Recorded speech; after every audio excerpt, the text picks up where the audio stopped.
Echo should be gone. I'm gonna have to like trim the beginning of this live stream because I screwed up so much. Cleveland, Ohio's in the house. I should be good now, right? Good now? Yeah, I'm good now. I'm trying to get caught up on the comments, guys. My bad. I know Bad Q Garage was asking me about the thumbnail of this live stream. That was actually from today. So, yes, good eye spotting the Holden. There was two of them there. You know, as an American, I don't know much about Holdens, but there were some very nice Holdens today. I attended two car events. I attended an American muscle car event. I know Holden's not an American muscle car. Well, I don't know. It's kind of an American muscle car. Most of them have American muscle car engines in them. But I attended American muscle car meet in Patia, and I also attended a Porsche track day at Beer Circuit. So if you follow me on Instagram, which you should, Chad V Photography, you can watch my Instagram stories. Anyway, man, Los Angeles is in the house. Sorry about the technical difficulties earlier, guys. I am rusty. Rusty, rusty, rusty. Los Angeles is in the house. Keith, I am currently at my condo in Pattaya, Thailand. So I am officially back home. Cheers, my friends. Tonight, we are drinking Full Moon Brewery Summer Play IPA, 6% alcohol. Locally made and brewed craft IPA beer from Full Moon Brewery out of Phuket. Coming in at 99 baht at your local 7-Eleven. Rayong's in the house, Dallas, Texas. Tokyo, Tosh the Mosh is in Tokyo. Guys, I might be going to Tokyo in like 2 months. We will see. I am currently working on a deal which will take me to Japan for Tokyo Auto Salon. We're going to see what is happening. South Africa's in the house. Amsterdam's in the house. Very nice.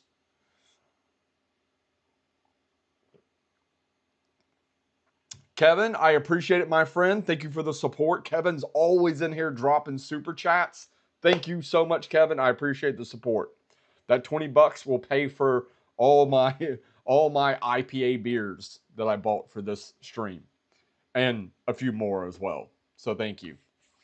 Keith, yeah, new content coming soon, man. There's we are pretty much on a weekly posting schedule for the rest of the year on the CB Media main channel. And we're going to be, I know I keep saying this, but we're going to be a lot more consistent on this channel.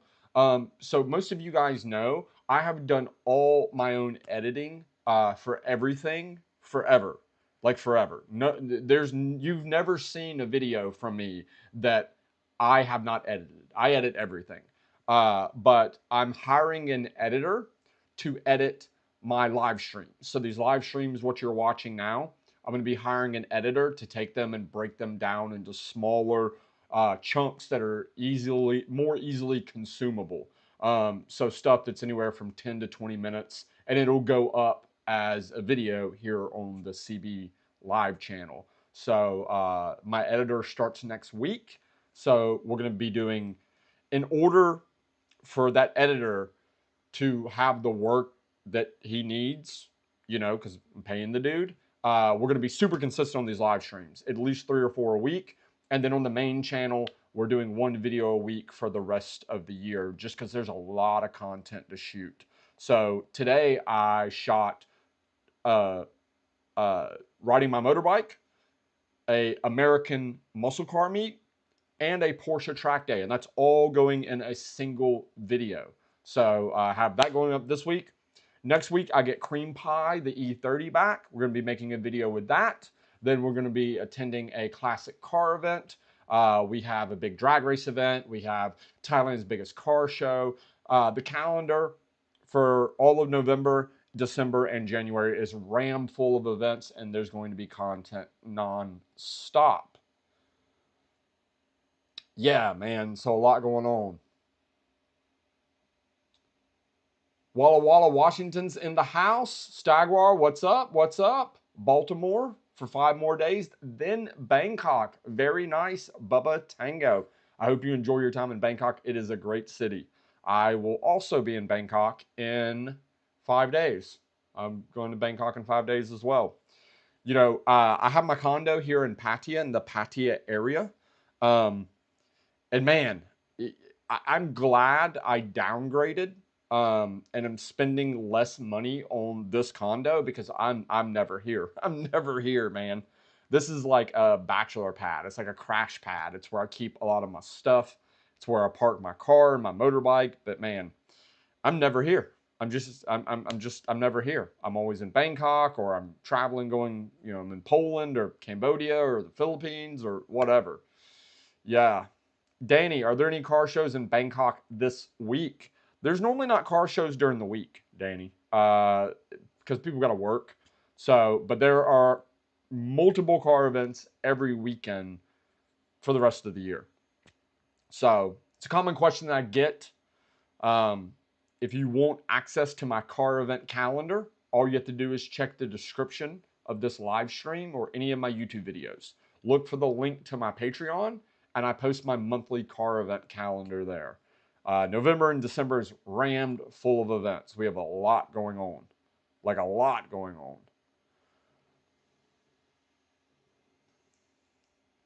Yeah, Robert, that's another good point. This time of year you have very high ad rates as well, so that's one reason I'm gonna try to be consistent. Noonan, Georgia in the house. What is up? Very nice. Detroit is in the house. Very nice. Glad to have you guys here. Man, that's a good beer. I really don't drink. I know it's surprising from a guy that part of my brand is Sunset Beers. Like I have Sunset Beers merchandise. I really don't drink beer that much anymore. I've tried to be more healthy. And so instead of drinking beer, I drink whiskey now because that's more healthy, right? I just don't want to. I want to be healthy and not get super fat. But occasionally, I still love a really good beer, and so that's what we're doing tonight. We are drinking beers. Look at that. Oh yeah.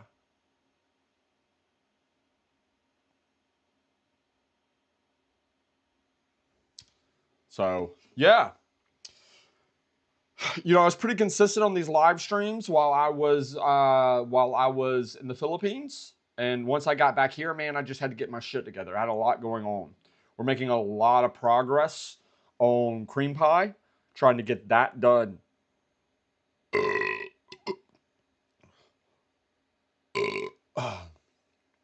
Trying to get cream pie done and on the road and ready for a very, very big event next weekend. A very big classic car event. But you said whiskey is risky in Thailand because the bars cut it. Robert, so when it comes to drinking like liquor in the bars, it depends on what you order. If you order something that's like fancy, if you order something that's not even fancy, even something that's mid grade, like you know Johnny Walker Black Label, not a very expensive whiskey, but something like that, a lot of bars will water it down or they'll mix it with other whiskey. But if you order a cheap whiskey, like I always just order when I'm in the bars, I'll order Sangsum, which is the locally made Thai whiskey. It is so cheap. It is so cheap for a bottle of that whiskey that there's no point of them watering it down or making like fake whiskey or something like that. But if you order something that's like mid grade, a lot of times the bars, the bottle might say it's Johnny Walker Black Label, but it's actually maybe, just Sangsum whiskey or it's watered down or something else. But if you order something that's so cheap, it doesn't make sense for them to give you fake liquor, then you're okay.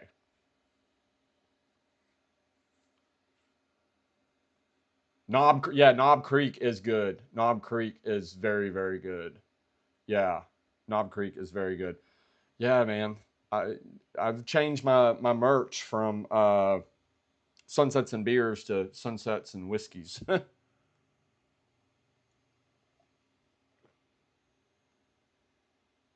Wow, Stagwar lost 40 pounds. Good for you, dude. How did you do it?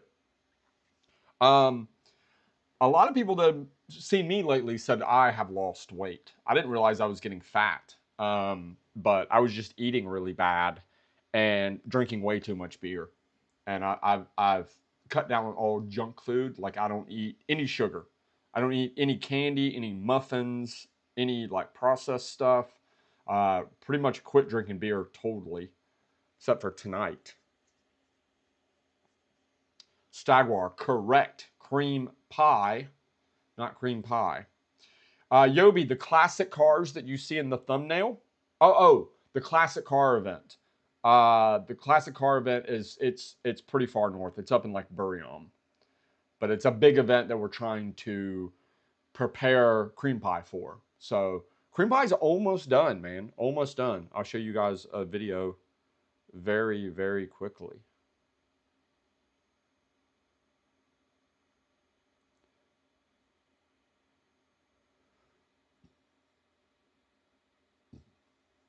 Guys, look what I saw today. Before I show you the cream pie update, my God, look at this thing, bro. Look at that.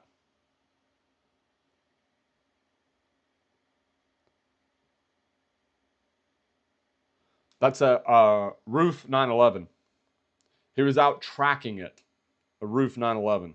Unbelievable.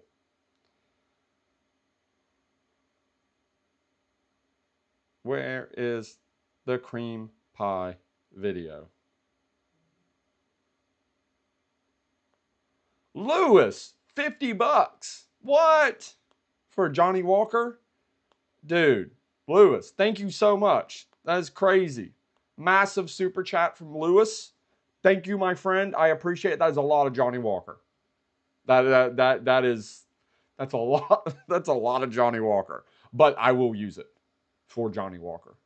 Thank you, sir. I appreciate it. There's a lot of Johnny Walker, dude. Where's my damn video of my cream pie, man?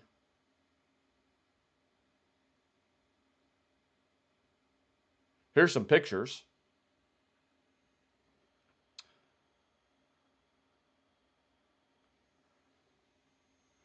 I'm eating once a day, sticking to a low calorie diet. Always be calorie deficient. Yeah, of course, man. That's cream pie is man, dude. All the wheel well had to be all repainted. A lot of stuff on this car had to be fixed, man. A lot of stuff on this car had to be fixed. Oh, there it is. So everything's pretty much assembled on. This was Friday. So new brake master cylinder because my brake master cylinder was leaking.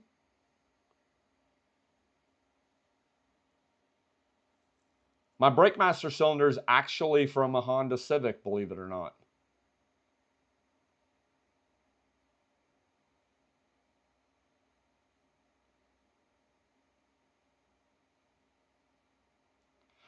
So that video was from Saturday, and at this point, pretty much almost everything's probably assembled. The shop is going to be taking the first test drive Monday afternoon or Tuesday morning, and to make sure everything's good. And then it looks like I'm hoping I'm going to pick cream pie up probably Wednesday or Thursday and then go drive it for the day to make sure everything's good. And then Friday, I am hitting the road and I am taking a road trip in cream pie. And we're making a YouTube video about it. It's very, very exciting, my friends.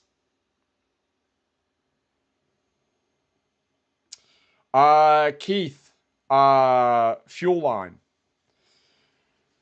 Her NSX burnt down fuel line. So she messaged me and we were talking about it. Yeah, yeah. The fuel line came loose and the whole car just burnt to the ground.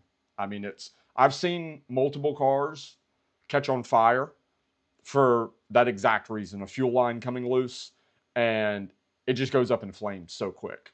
Like, actually, when that happened, I messaged my shop and I was like, yo, dude, can you please put a fire extinguisher in my car? It's like, that's been on the list for a long time to have a fire extinguisher in the car, and I just forget. And I never actually get it done. And I messaged them and I was like, bro, put a fire extinguisher in my car ASAP.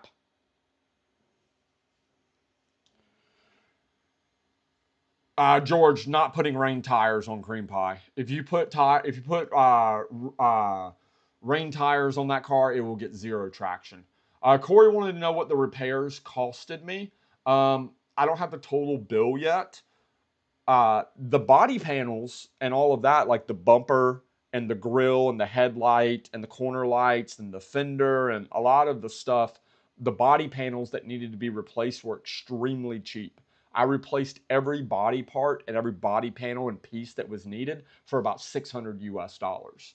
So now we're in the process of there was some like control arm and other suspension bits and stuff that needed to be done. That was a little over $1,000 in parts. Two wheel lips. My wheel lips were about $600 for both wheel lips. So it's actually not that bad. The most expensive stuff is going to be the cost of labor and paint and body work, and that's still going to be extremely cheap compared to U.S. prices. Like the shop that works on my car in the U.S., they would charge $300 to $400 an hour for labor. Here it's like, you know, a sixth of that. So it's very, very cheap. So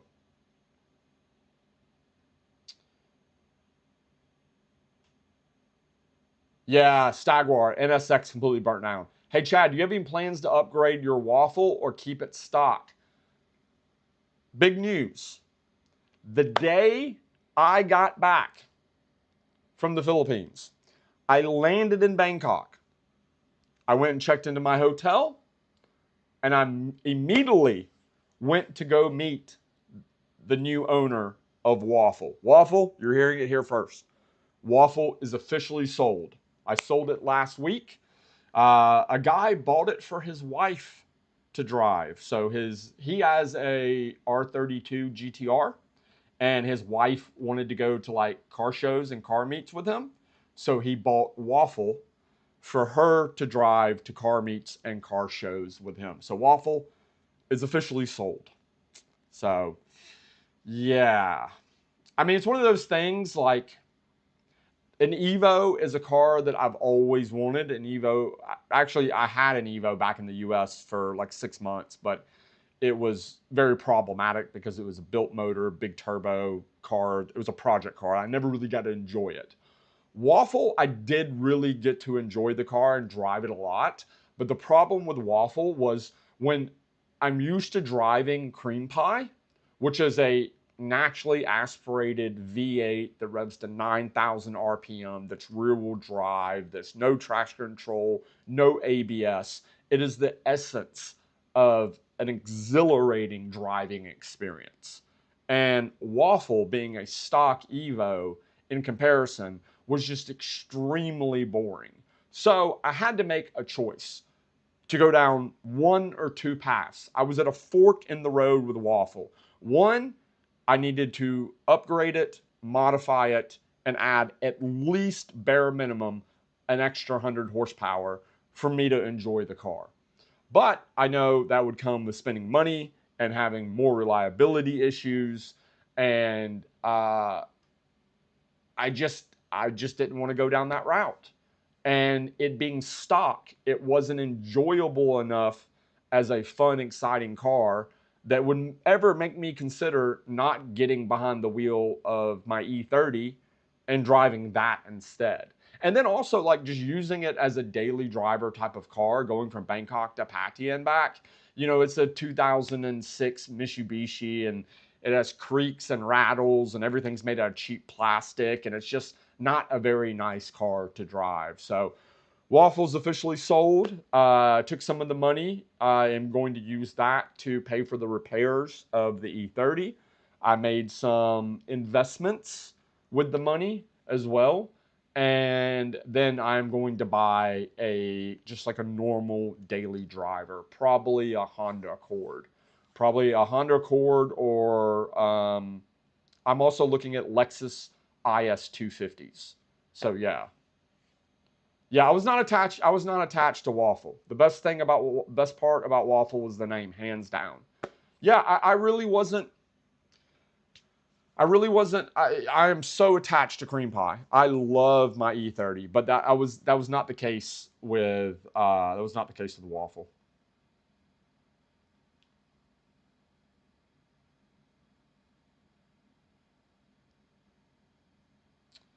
Yeah, it is what it is, man.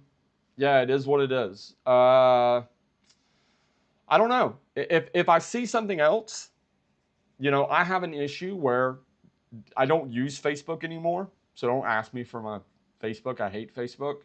But the only reason I still have a Facebook account is because of Facebook Marketplace. And I'm constantly on Facebook Marketplace looking at old retro Mercedes station wagons that are on air ride, and like mini trucks, and all sorts of stuff. So, you know, I got money in the bank. I might end up, if I see something I really like that I'm like, oh, that is super cool, and I can make some cool videos with it, I might pop up with another car. We'll see.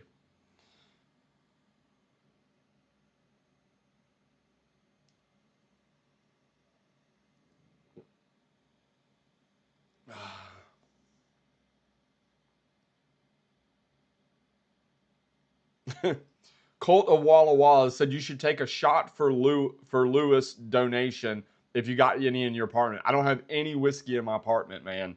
I don't have any. I drank the last of it Friday night. Friday night I went out with a buddy. We went and had a few drinks and shot pool, and then he ended up going home early. And I got back here and I was sitting on the couch watching YouTube videos, and I had a couple drinks before I went to bed. Unfortunately, I am out of whiskey. Otherwise, that's a great idea. I'll drink my beer for him. Yeah. What's up, Ray?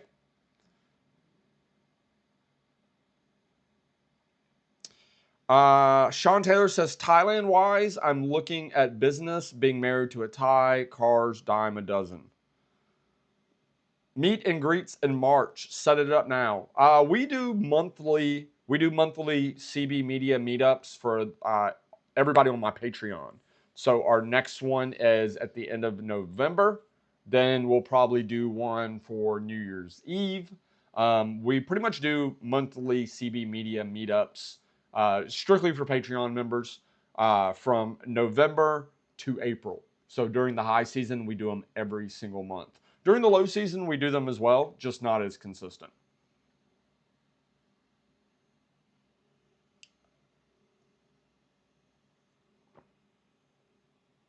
Oh, that's a good beer, man. Such a good beer.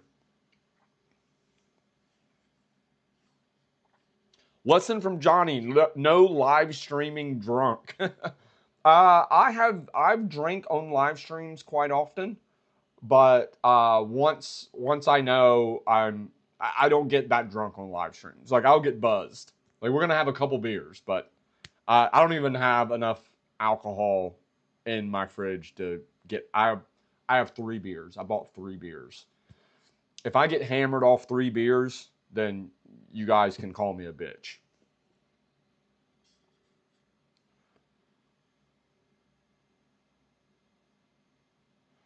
Looking for a right fender for a 75 BMW CSL M3. Good luck, Michael.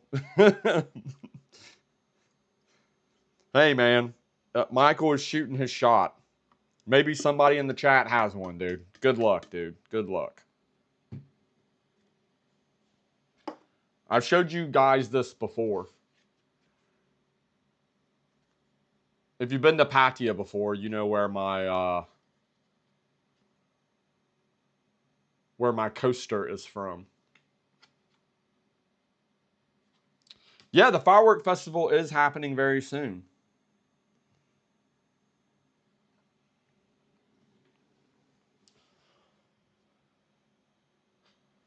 Patia is rammed, dude. This place is so busy, bro. I can't believe it. When I left, I was in the Philippines for almost a month. And I would go to my same normal little beach spot locations, and there was people there, but it wasn't like super, super busy. Man, when I got back, this place is rammed. There are so many people here, dude. I mean, Pattaya is very, very busy. It is officially peak season. Like, we are in it. We are in officially high season.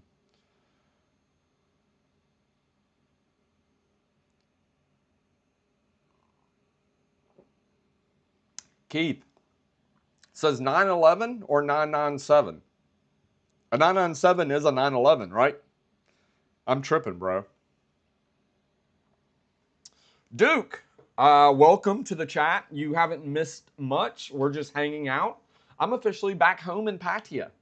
So the thumbnail for those that have that are just joining us, the thumbnail's from today. Like that's from today. I attended an American car meet about it was about 45 minutes south of Pattaya in an area called Sattahip. Bubba says that's why I'm staying in John TM. Man, John TM is ram, dude. John TM is, bro, it is so busy there with all the construction and all the tour buses and stuff. It's super, super busy. Super busy.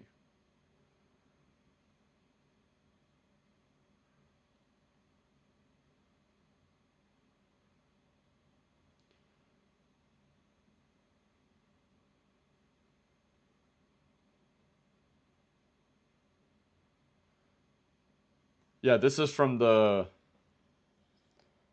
that's your thumbnail right there.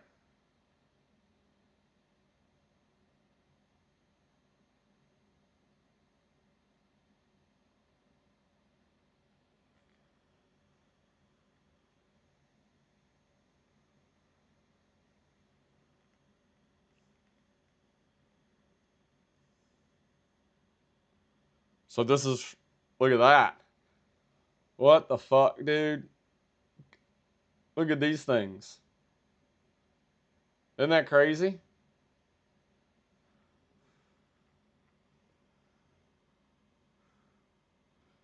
Yeah, it was a pretty good turnout, man. There was some nice cars there. There were some really, really nice cars there.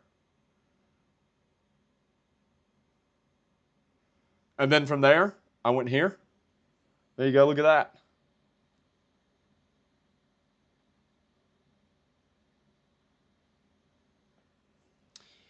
So that is from Bira Circuit, which is, if you've been to Pattaya before, you probably know Bira is a racetrack, a circuit track here in Pattaya. And it was Thailand's first racetrack. It's been open for like 35 years. Today, the Porsche Club of Thailand was there. So I went over there to check that out. There were some pretty nice cars. My favorite was, I showed you guys earlier, was the 964 Rough. So that was cool to see that there. Yeah, Continental. There was Bad Q Garage. There was a couple Holdens there. There was a couple Moneros there.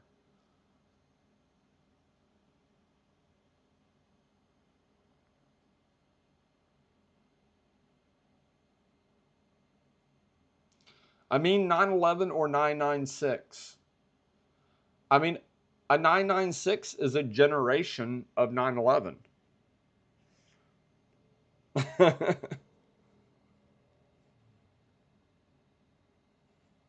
Colt Walla Walla says you should make one of those party work drag vans. I would love to, dude. I would love to. I want one of the highest so bad. That's another. I might buy one of those. I don't know. I sold Waffle, so I have the money to buy something else. Um, I just don't know if I really am or not. We'll see.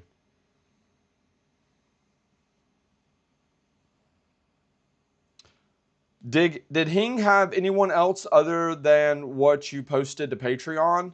No, he just had his 911 there. Yeah, he only had his 911 there. Pete 67, skip forward a few minutes and I will have fixed the audio issue. Pete just joined us and he's still at the beginning of the live stream where I have no audio. No, that is Hing's only Porsche. So he doesn't most of Hing's collection is is JDM cars. The vast majority of his collection is JDM cars. So he just brought his Porsche out. Yeah. So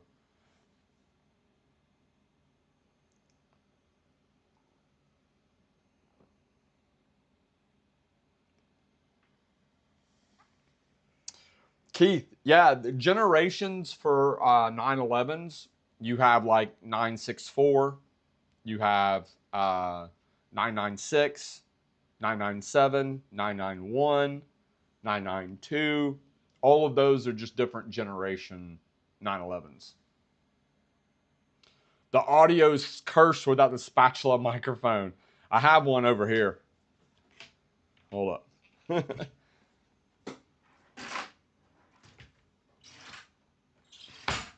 There's a spatula over there somewhere.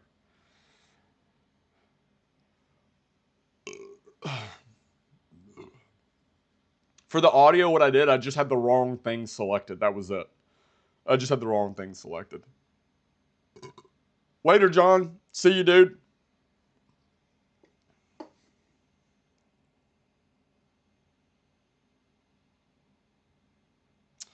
Bubba, yeah, a lot of people say that 911s ended with them moving to water cooled.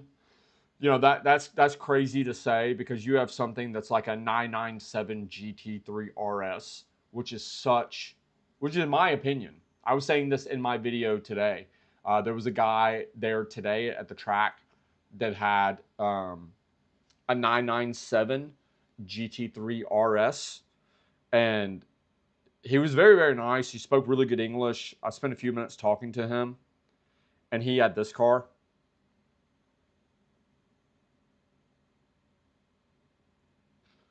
He had that. And come on, bro. Come on, dude. Like I love the air cooled cars. Okay, look, I love the classic Porsche 911s, but in my opinion, this is peak 911. Absolute peak 911 in my opinion. It's like the best of all worlds. It's modern, it's fast, it has a lot of horsepower, it's nice, but it still has that true analog driving experience, if that makes sense. Which it does make sense because it's facts. Lee Styles says, "Great new mic works great. No more yelling." I know, yeah, this mic is great. I'm going to have to. I'm telling you now, I'm probably going to struggle. But I'm worried I have to keep myself in check because I'm so used to for so many years screaming at my phone, screaming at my camera, that I have to remind myself I don't have to scream, that the mic is right there. Because normally when I have my arm out, the mic is here. So I have to yell because the distance between my mouth and the mic is so far. Now the distance is just here. So I have to keep in my head, bro, don't scream. It's very difficult because it's just out of habit.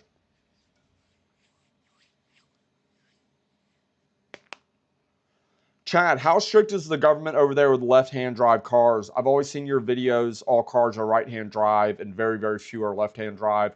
What's the real deal? Yeah, today at the muscle car meet, at the American car meet in Saptahip, I saw quite a few cars that were left-hand drive. Quite a few classic American muscle cars that retained left-hand drive. I would probably say 75% of them were right-hand drive, but a good 25% were still left-hand drive. And so the thing is you have to take your car to get the registration done once a year in Thailand. And if the car is not right-hand drive, you can't register it and drive it on the road. But this being Thailand, if you're well connected and you're wealthy, there's lots of things that can be done to assist you for when it comes to avoiding certain rules and regulations, if that makes sense. So, you know, you can get your left-hand drive car registered here and drive it on the road if you're well connected and you're willing to spend a good chunk of money to do so. So, yeah. And listen, some people they have left-hand drive cars and they just don't care about registering it every year.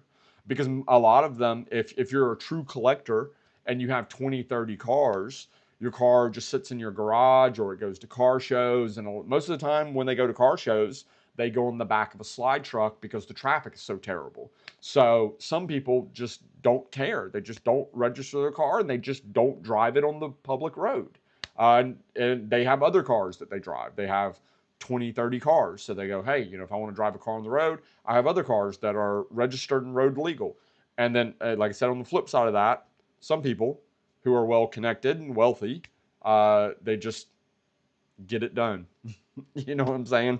They just get it done. The McLaren P1 only came in left-hand drive, and it's a British car. Yeah, I don't think there's any P1s here. Yeah, I don't think there's any P1s here. Stagwar and Duke.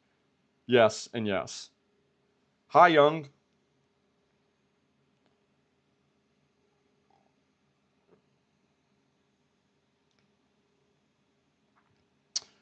Wild Wind says my 79 Camaro has been converted to right-hand drive in Australia. Now I need an engineering certificate to register it. Yeah. Yeah. I don't think you have to have like any type of certificate. They look over the car and make sure everything's okay.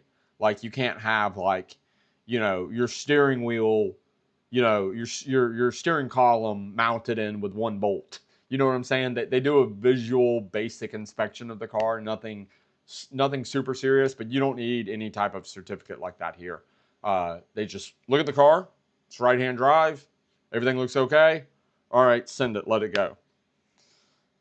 George says Duke, just like the Philippines. Yeah, just like the Philippines as well. I mean, it's all Southeast Asian countries. But look, man, to be fair, I can't tell you. I mean, I spent a decade of my life, paying off emissions guys, guys that run emission shops to pass my cars in the US to make sure they pass emissions because I didn't have catalytic converters on them. So, I mean, it happens all around the world. You know what I'm saying? Like it's not just a Thailand thing. Stagwar says, I'm glad you explained your Halloween costume because I've never been to the Philippines. I had no clue what that was. I'm sure the locals loved it though. Yeah, man. Jollibee is essentially, yeah, Jollibee is like, their McDonald's. It's like the most famous. I mean, they have Jollibees in the U.S. now. Especially in California, they're super popular. Like Jollibee has moved to other countries because so many Filipino people leave the Philippines and go to places like the U.S., go to California and work as nurses or whatever. And yeah, so if you're in California and you want to meet a Filipino girlfriend, just go to the local Jollibees, and I'm sure you will meet one. Singapore is not like that though. Yeah, Singapore is the one place in Southeast Asia. Whenever I talk about Southeast Asia, you can just pick Singapore up out of that bubble. Like geographically, Singapore is in Southeast Asia, but when it comes to anything and everything due to laws and regulations and pricing and cost of living, like Singapore it's in Southeast Asia, but it's not Southeast Asia. Singapore is first world. I've been to Singapore and it's beautiful and it's you know putting Singapore and Cambodia in the same bucket or whatever, of Southeast Asia is just crazy. It's crazy. Yeah, Singapore's strict about everything, bro. Have you ever shipped a car from the US? Rough estimate, do you think? Uh, John, to Thailand? No, there's no reason to ship a car here. I mean, the only reason you would ever consider shipping a car from the US to Thailand is if you wanted to have it like restored here at like a shop or something. But you can't import a car into Thailand from the US. So there's no point of shipping a car. I mean, if you were just stupid rich and you wanted to bring a car over for like, just to drive around for a month, you could do that. You know, people in the Gumball 3000 did it. So if you want to do something like that, you can.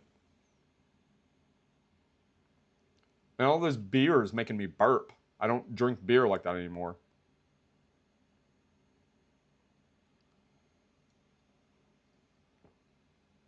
Keith, I don't think so, man. I don't think so.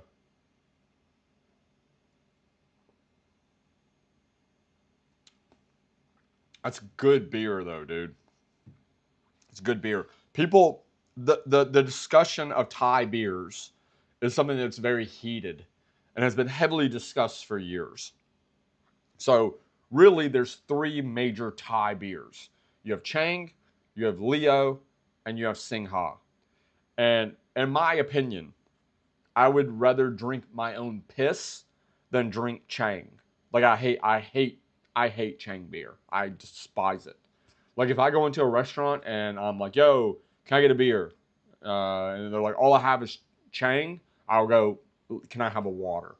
I would rather drink water than drink a Chang. I hate Chang. Um, I I don't. I probably shouldn't be saying that on a live stream. If you're in the Chang family, please don't sue me. But me personally, I like Leo the best. Singha is a close Singha is a close second, but I prefer Leo. But regardless, all the typical Thai beers, like the beers that uh, everybody thinks of when they think about Thai beers, Chang, Leo, Singha, none of them are great. None of them are flavorful. And the reason is because Thailand's a very hot country. So you don't want like a really like heavy, flavorful beer when it's so hot outside. Um, but if you want a good beer from 7-Eleven, these are the best. Oh, I drink Chang. These are the best. Full Moon Brewery out of Phuket. You can get these at most 7-Elevens now, and they make really good beer. San Miguel Light or Red Horse? I go San Miguel Light when I'm in the Philippines, sir.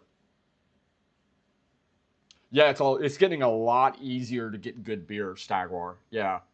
Now in 7-Elevens you have a bunch of good wheat beers, good IPAs. Um, yeah, there's just a lot availability for good beer is way better than it was when I first got here. Keith, yeah, man, we've been discussing this. I don't drink beer a lot. I don't drink much beer anymore, but when I am in the Philippines, I normally go San Miguel Light, just because it has less calories. But I have had my fair share of Red Horse. So, yeah.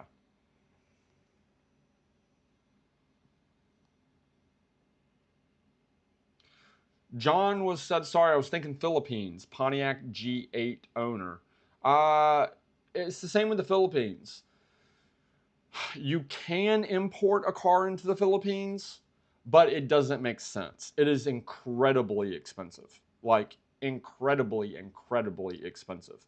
Like, to import your G8 into the Philippines, you would spend just on not even the shipping, just like the import duty taxes and the fees and stuff. You'd spend over 100,000 US dollars. And the thing is you can buy. I don't know if you can buy a G8 in the Philippines, but I know you can buy Chargers and Challengers and Mustangs and stuff like that that you can't buy in Thailand. So my advice is to sell the G8 back in the US and then buy something in the Philippines.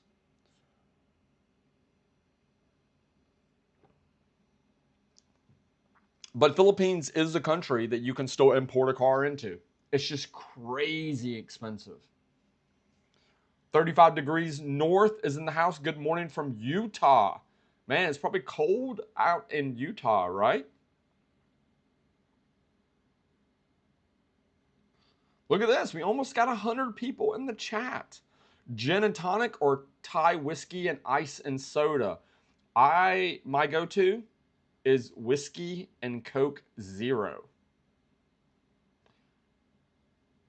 Chang tastes like uh,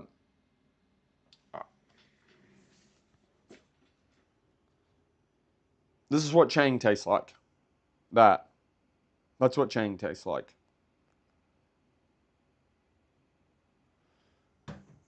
Tastes like dishwashing soap.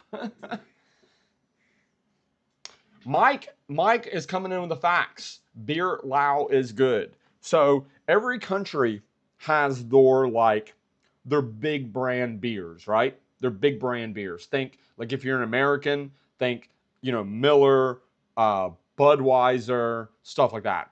Thailand, big name beers, Chang, Leo, Singha. Philippines, big name beer, San Miguel, Red Horse. Beer Lao. That's what Mike is talking about. Beer Lao is the best big name beer in all of Asia. All of not just Southeast Asia, all of Asia, period. Beer Lao is fantastic. Really, really good beer. Actually flavorful. Yeah. Beer Lao is awesome, dude. Great, great beer.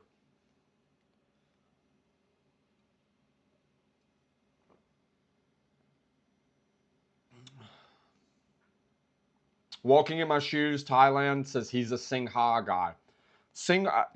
Man, I'm like Leo, Singha, Chang down there. I'm talking all this shit about Chang, and then I'm going to the Chang International Raceway next weekend. I hope they let me into the racetrack. Yeah, I hope they let me into my racetrack. Red Horse is San Miguel too. Oh, I didn't know that. Just like Leo and Singha is the same company, Red Horse and San Miguel is the same as well. I did not know that. I had no idea. Damn, I didn't know that. Yeah, but when I'm there, I'm normally drinking whiskey and Coke. Whiskey and Coke Zero is my go-to drink these days.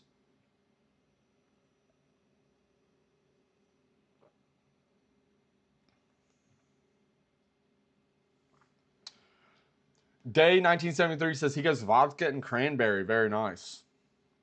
They ferment it with chemicals. Chang, that is. You said that, not me. I love Chang. I love Chang beer. It's very delicious. Remember, I'm going to the Chang International Raceway next weekend.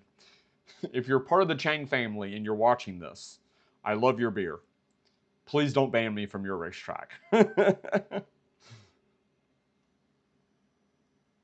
You're getting old if you're drinking Coke Zero. No, I'm just drinking Coke Zero because I don't want the sugar. Uh, I've been really good over the past 2 years about trying to get healthy, and I mean, obviously, drinking is not healthy, and I do a lot of things that are not healthy. So I just try to, you know, dial it back where I can.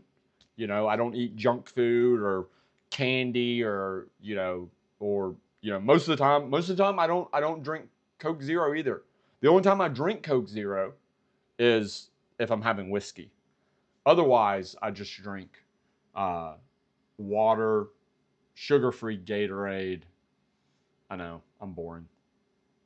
Jason says he's emailing Chang right now. Damn it. Yeah, San Miguel Light, San Miguel Pilsen, and Red Horse is the same company. Nice. San Miguel Pale is a pretty good beer. That's a pretty good beer. Thank you, John. I appreciate it. John's still getting called up on us. Is Leo or Singha taste like San Miguel Light or Red Horse? I would say Red Horse and Leo taste very similar, like kind of more like the kind of like a little bit of bitter type taste. I would say Red Horse and Leo do taste a little bit similar. I'd rather drink my own piss than drink Chang. Yong, you said that, not me. Yong said that. Chad didn't say that. Yong said it. Chad is going to the Chang International Raceway next weekend, and Chad loves Chang beer.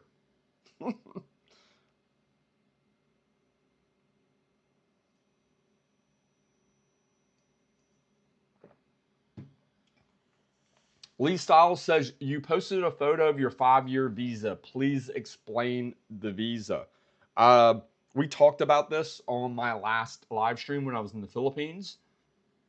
So I won't go into too depth about it, but it's the new Thailand DTV visa, Destination Thailand visa, and it's meant for people that work remotely or they are doing something to participate in what they call Thailand soft power, which they're participating in like Thai activities, whether it be boxing or cooking classes or something like that. I applied for it under the fact that I work remotely. So everything on my YouTube channel and everything I do is run through my American based business, which is a legal LLC that's registered in the US. So all I had to do was print out a copy of my company registration and then write a certificate of employment for myself, giving myself permission to work remotely, prove that you have money in the bank, and then you can apply for the 5-year DTV visa, which allows you to come into Thailand and stay for 180 days at a time for 5 years. So you can come in, you can stay for 180 days, then you got to leave. You got to go. You got to get out. 24 hours. Go somewhere. Do something. And then come back in. Rinse and repeat for 5 years. And it cost 10,000 baht, which is about 290 US dollars. It is totally game changing. It is like game changing. Many reasons that a lot of people pick other countries in Southeast Asia, Philippines, Cambodia, Malaysia to retire or live there and work remotely is because in the past, Thailand was very difficult to get a long-term visa if you are under 55. Once you hit 55, you can get a retirement visa pretty easy. But if you were under 55, it was very difficult to get a visa before this. It could be done. It just costs money and you got to work with an agent and all this type of stuff. So yeah, the new DTV visa, totally game changing. Game changing, man. So yeah, now my visa is good till November 2029. It's crazy. Never thought I would see the day. Stagbar says, you're not eating ham and cheese toasties from the 7-Eleven. What kind of expat are you? Yeah, I think I probably got that out of my system. I mean, listen, it does happen. It might be 4 a.m. and I'm drunk and I'm in a 7-Eleven. I'm like, oh, I want a ham and cheese toasty. It does happen a couple times a year. But I'm definitely not doing it on a weekly basis.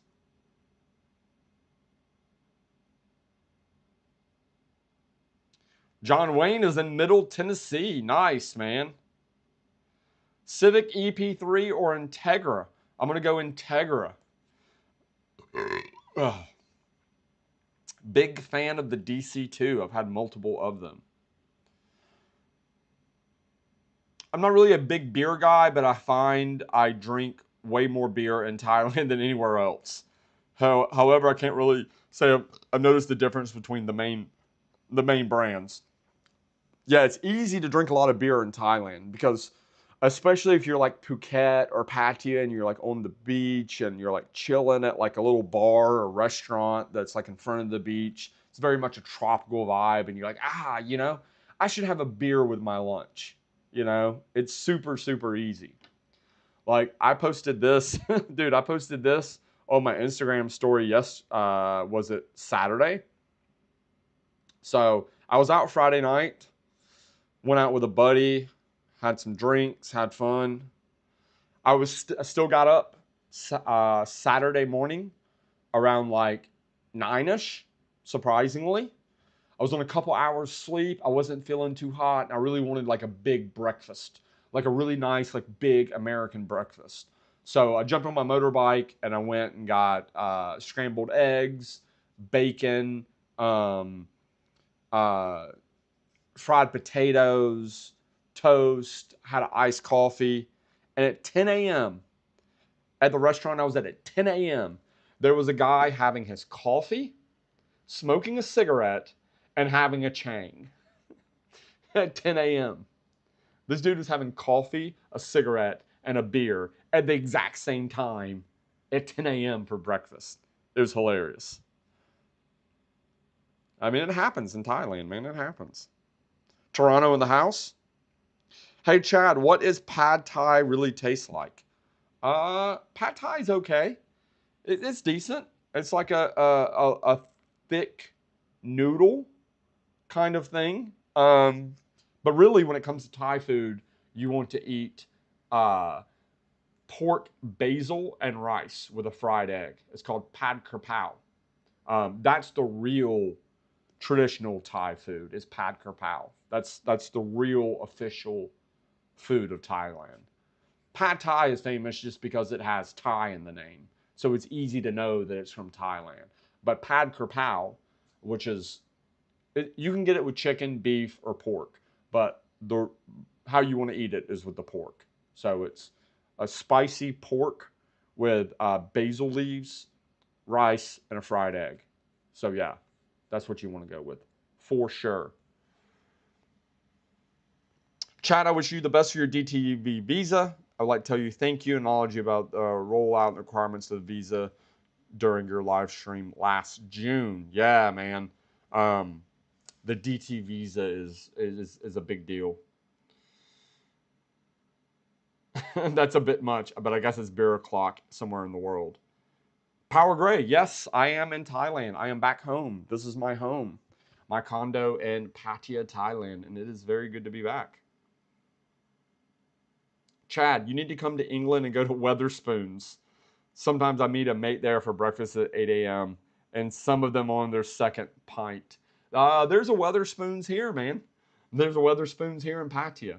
So, Norman is going to smoke some ribs down in Florida. Nice, dude. Enjoy your day, man. Have a great Sunday, Norman.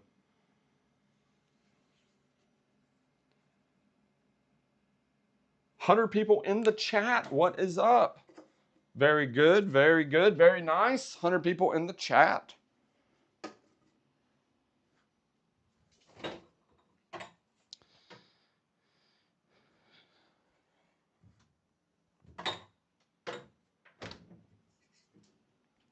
I actually really like doing these live streams. These evening live streams for me. I know it's the morning for you guys, but man, I love doing these live streams at night because I'm so much more chill and I can hang out and I can have a drink or have a beer, and I don't feel like I'm rushed. When I do the live streams, I know it's probably better for you guys if I do the live streams in the morning, and it's like, at least for my American audience, which most of my audience is American. If I do it early in the morning, it's like at the night, it's nighttime for you guys. But in the mornings, man, I got stuff to do. I got shit to do. Like I need to answer emails. I need to edit videos. I need to go to the gym. I need to go do this. I need to. I have so much on my plate headed into that day that it's difficult for me to sit on a live stream for like 2 hours because it's like, man, I got stuff to do. You know. Talking about that visa, I just thought if you leave before the 180 days, does the timer reset, or do you have to leave again with the initial 180 days hit scan? No, if you're only here for 60 days and then you leave, and once you come back in, when you come into the country, they stamp your passport, and you have 180 days from when that stamp is on when you entered the country. So I came into the country like a week ago. Once I came in, they stamped me. I have 180 days. Now, let me make this clear. I have not stayed in Thailand for 180 days since COVID. The last time I stayed 180 days was in COVID. Like most of the time, so you have to do a check-in every 90 days on pretty much every visa. You have to go to immigration, go, hi, I'm still here. Like, everything's good, right? And they go, of course, everything's good. And, you're good to go. I hardly ever do my 90-day check-in because I'm never in Thailand for 3 months straight. I'm never here that long. I'm always going somewhere to go do something, to film a video or whatever. So Some people come to Thailand and they get a condo like this condo that I'm in here in Pattaya, and they just sit here for years at a time. You know, at this point in my life, I'm not that guy. Maybe in 5 years, I am that guy, but currently I'm not. So for me, the you having to leave every 180 days thing doesn't affect me at all because I'm going to leave before that anyway. Power Gray, Chad, why did you not go to the Manila Auto Salon? I wanted to stay in the Philippines for the Manila Auto Salon, but I needed to get back to Thailand for 2 reasons. I had a guy wanting to buy my Evo, so he had sent me a deposit for my Evo, and I needed to go back to come back here to Thailand to sell him my Evo. And two, I needed to be here to get everything finished and sorted up when it comes to my BMW E30 cream pie. It's getting out of the shop next week. Doing a road trip, taking it to a massive classic car event. So I just couldn't stay in the Philippines longer, man. I was there for almost a month. I had to come back here. Yeah, so.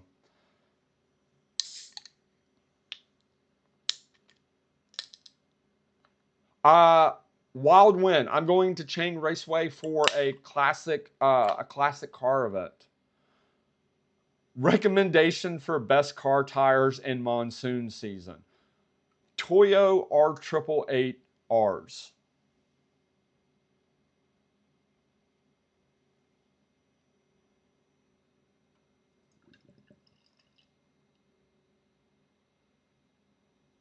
Good luck.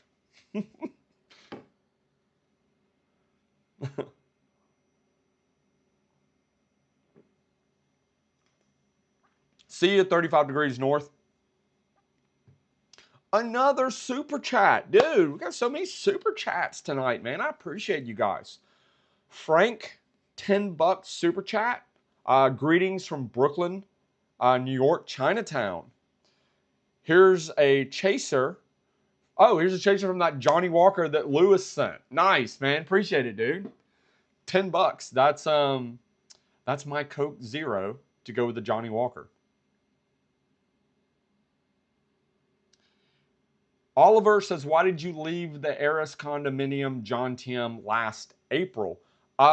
Because they raised my rent. My rent went from to 26,000 baht a month, and I was just really sick of all the traffic in John Tim. All the tour buses and people selling fruit and like the people parking on the street, just clogging up the street. The traffic is just terrible. Fridays, Saturdays, and Sundays, I wouldn't even ride my motorbike because you can walk faster than riding a motorbike. It was just terrible. The traffic is terrible.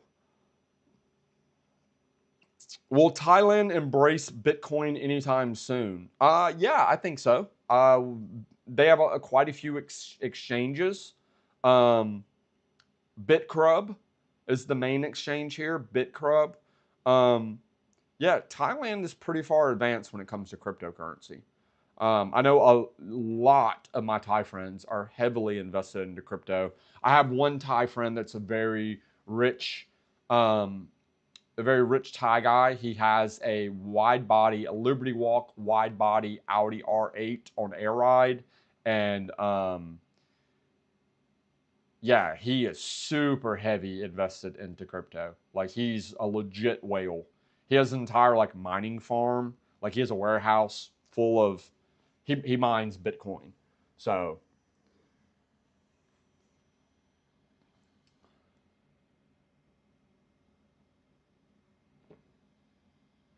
where do I stay when I'm in the Philippines? Normally I get an Airbnb condo.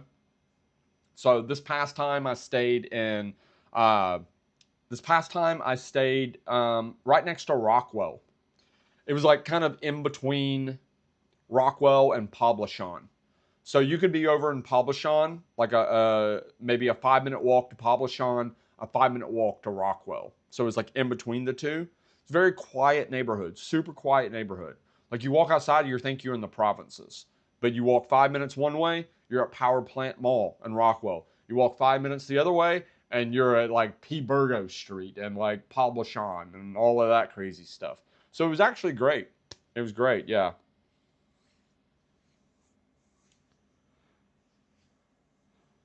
Power Grade E30 is done next week, man. Yeah, everything's good to go. They're just reassembling everything at this point. So super excited to get that car back on the road, man. So excited to get back on. So excited to get Cream Pie back on the road.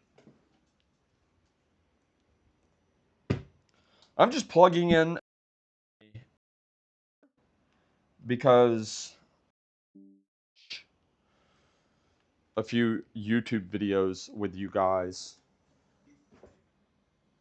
How much is a condo in Poblacion? It's expensive, man. It's super, super expensive.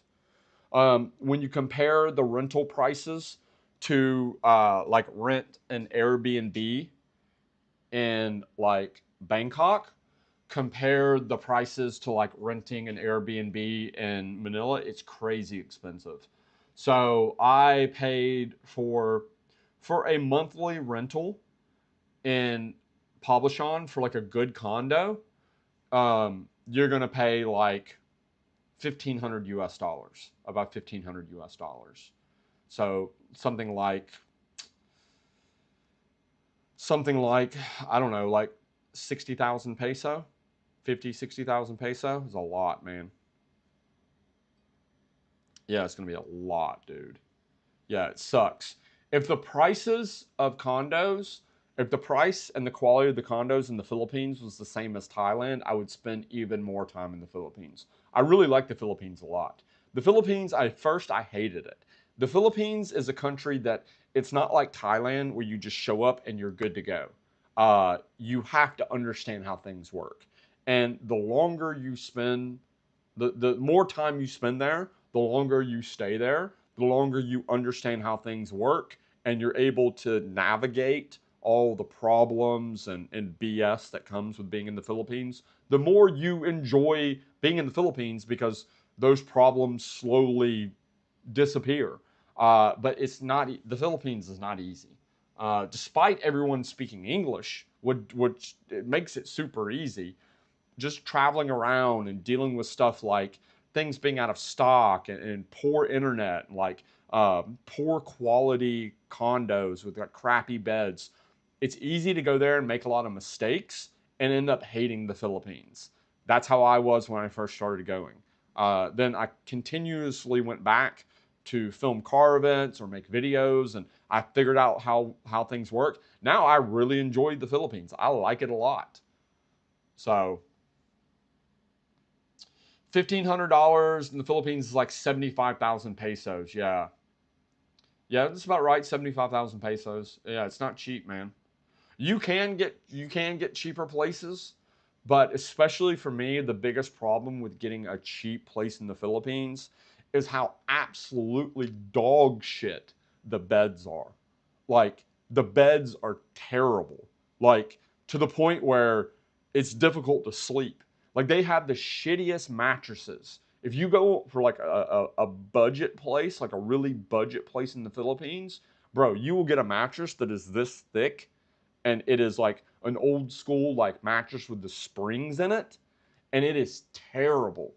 Where here in Thailand, you can still get a really, really cheap hotel or really, really cheap Airbnb, and pretty much things are still going to be decent quality. It is not that case in the Philippines. You really have to spend that extra amount of money to get something that is an acceptable quality in the Philippines, if that makes sense.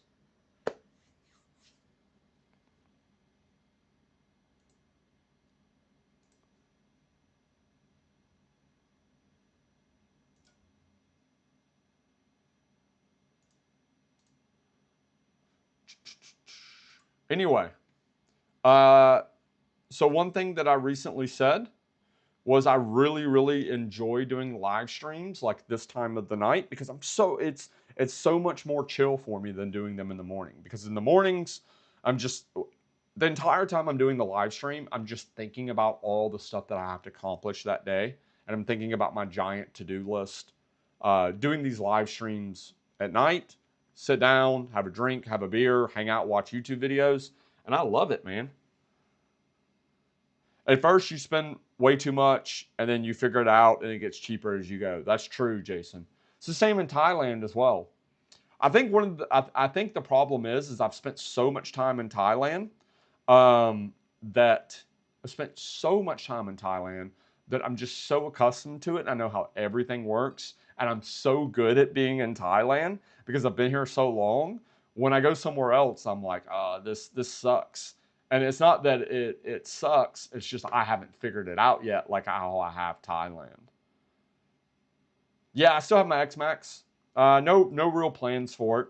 Just it's what I use every day. I keep wanting to put like a stroker motor in it, like a 400cc stroker motor. But I'm like, I don't want to mess it up.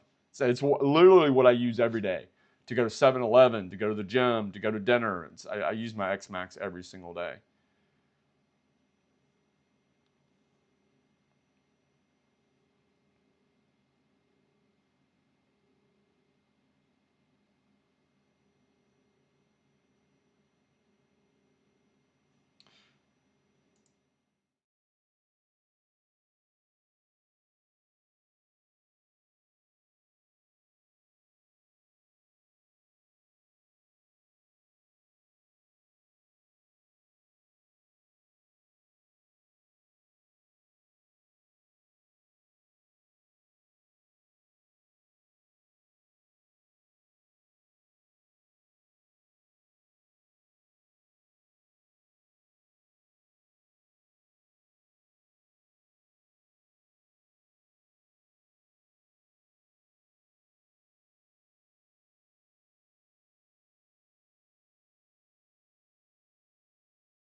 Okay, I probably should be unmuted now. I appreciate it, guys.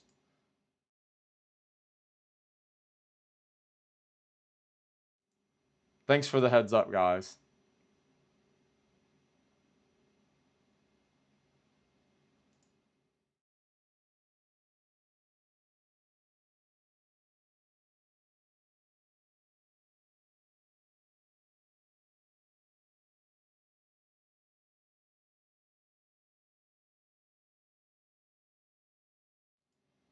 Okay, we're working on this. We're gonna get it. We're gonna get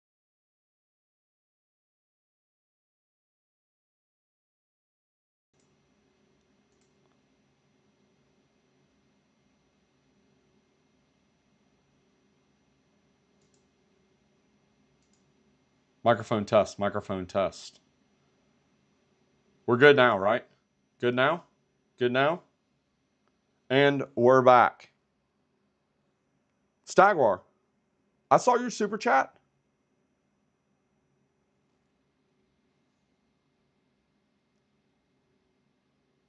Back and forth.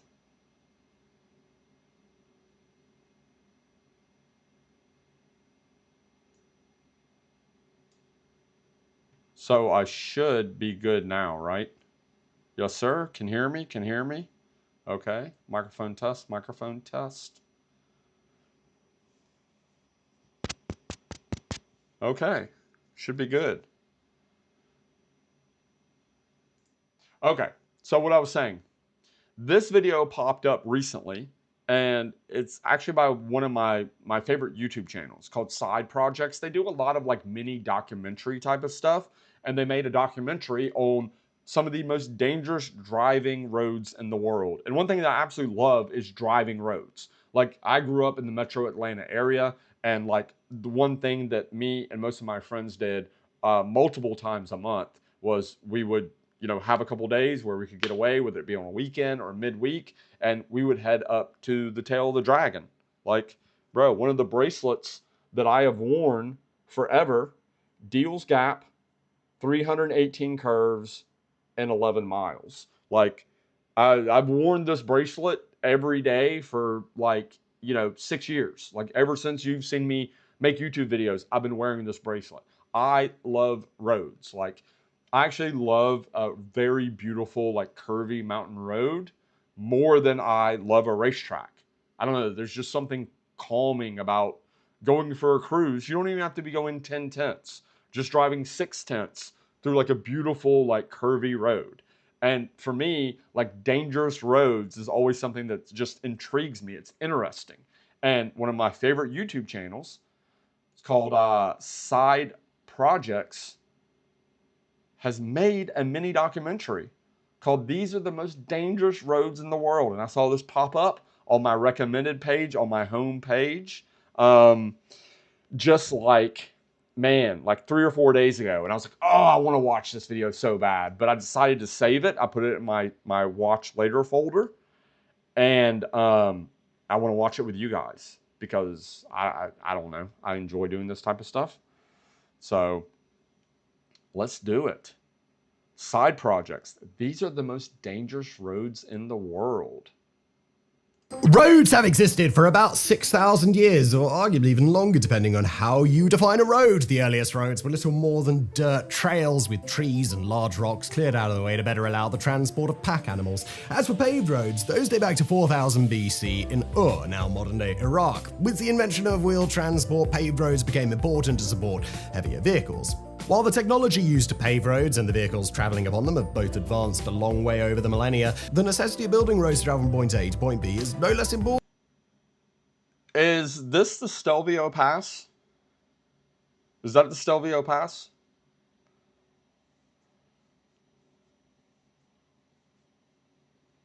I can't remember.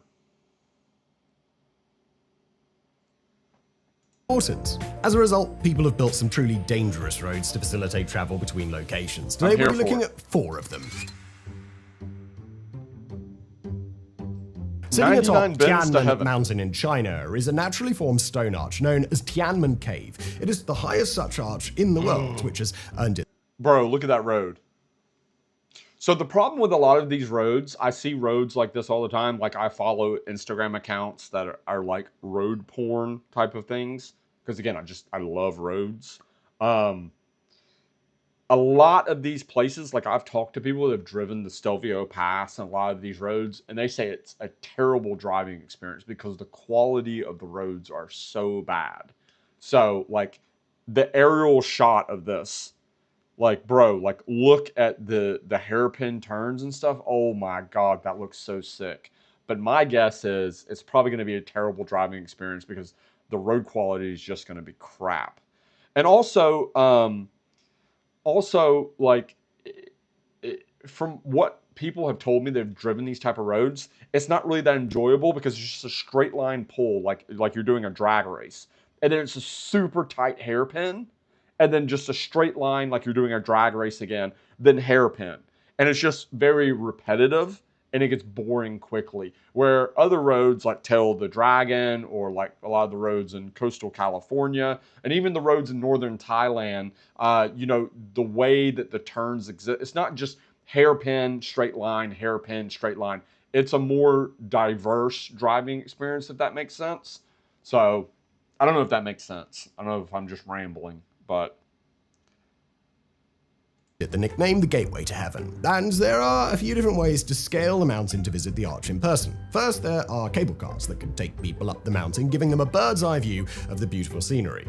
For those who prefer more of a challenge, there's also the Stairway to Heaven. This stone staircase features 999 steps, and that number is no accident. The number 9 in China is considered lucky. Because it's the largest single-digit number, it is believed to symbolize longevity, happiness, and luck. But the third way the tourists could seek to reach the peak of the mountain is Tongtiang Avenue, a road also known as 99 Bends to Heaven. The name derives from the 99 hairpin turns that the road makes, just one of many features that make the road considered one of the most dangerous in the world. Not only is the narrow road full of sharp turns, it is also...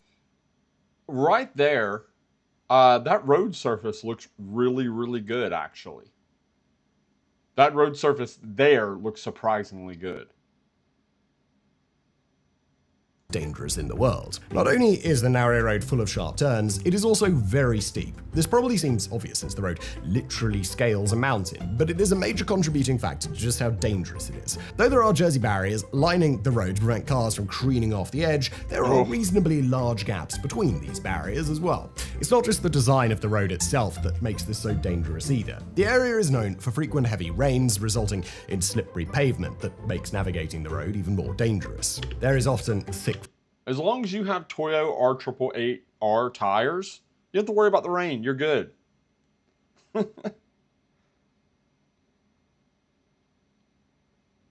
Yeah, Stagwar, that happens. Stagwar says he has a friend that took his Viper to the Dragon, told me one of the guys who went with him lost it and totaled their car. I have a good friend of mine that totaled his R35 GTR on actually a road called Hellbender, which is the road that's next to the Tail of the Dragon. Every weekend, somebody totals their car at the Tail of the Dragon. It's a very, very common thing. I have personally been driving the Tail of the Dragon. Like, I drive the tail, normally when I live in the US, I've driven the Tail of the Dragon at least minimum once a month for close to 10 years. Like, I've spent a ridiculous amount of time on that road. Like, I can drive that road with my eyes closed. But, you know, things still happen. Wild Wind says, hairpins suck, sweeping bends are awesome. Yeah, what you want is the combination of both. You know, I've driven a lot of roads that are just like long sweepers, and that can get boring as well. You want it to go back and forth between hairpins and sweepers, low speed and high speed. And finding that combination of all of those different types of driving experiences on one road is what makes a truly great driving road. Where a lot of these roads that you see that are on like Instagram as like road porn and stuff like that, are just hairpin, straight line, hairpin, straight line, hairpin, straight line. They look cool in a photo, a drone shot, but from actual driving experience, at least from the people that I've talked to that have driven these roads, they say it's not really that great actually.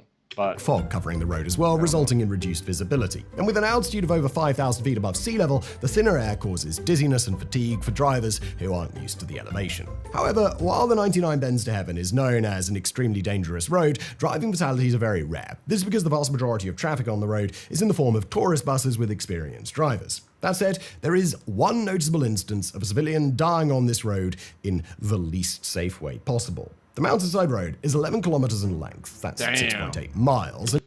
But that road does look sick. Look at that. Look at that shot, dude. That road does look sick. And in 2018, Italian driver Fabio Barone set the record for completing the drive in his Ferrari 458 in just 10 minutes and 31 seconds. Of course, it was pretty easy to set. Oh. What, dude? Okay. This is sick. Okay, let's go. This record because there was no previous speed record, and at 1 kilometer per minute, or about 37 miles per hour, it wasn't actually terribly fast. It certainly doesn't seem like a speed that would require a Ferrari. But since Barone is an incredibly experienced driver with a number of daring speed records to his name, this seemingly leisurely speed should demonstrate just how dangerous China's 99 Bends to Heaven is to navigate. That was pretty cool. So the road has 99 bends. It's called 99 Bends to Heaven. That's pretty cool.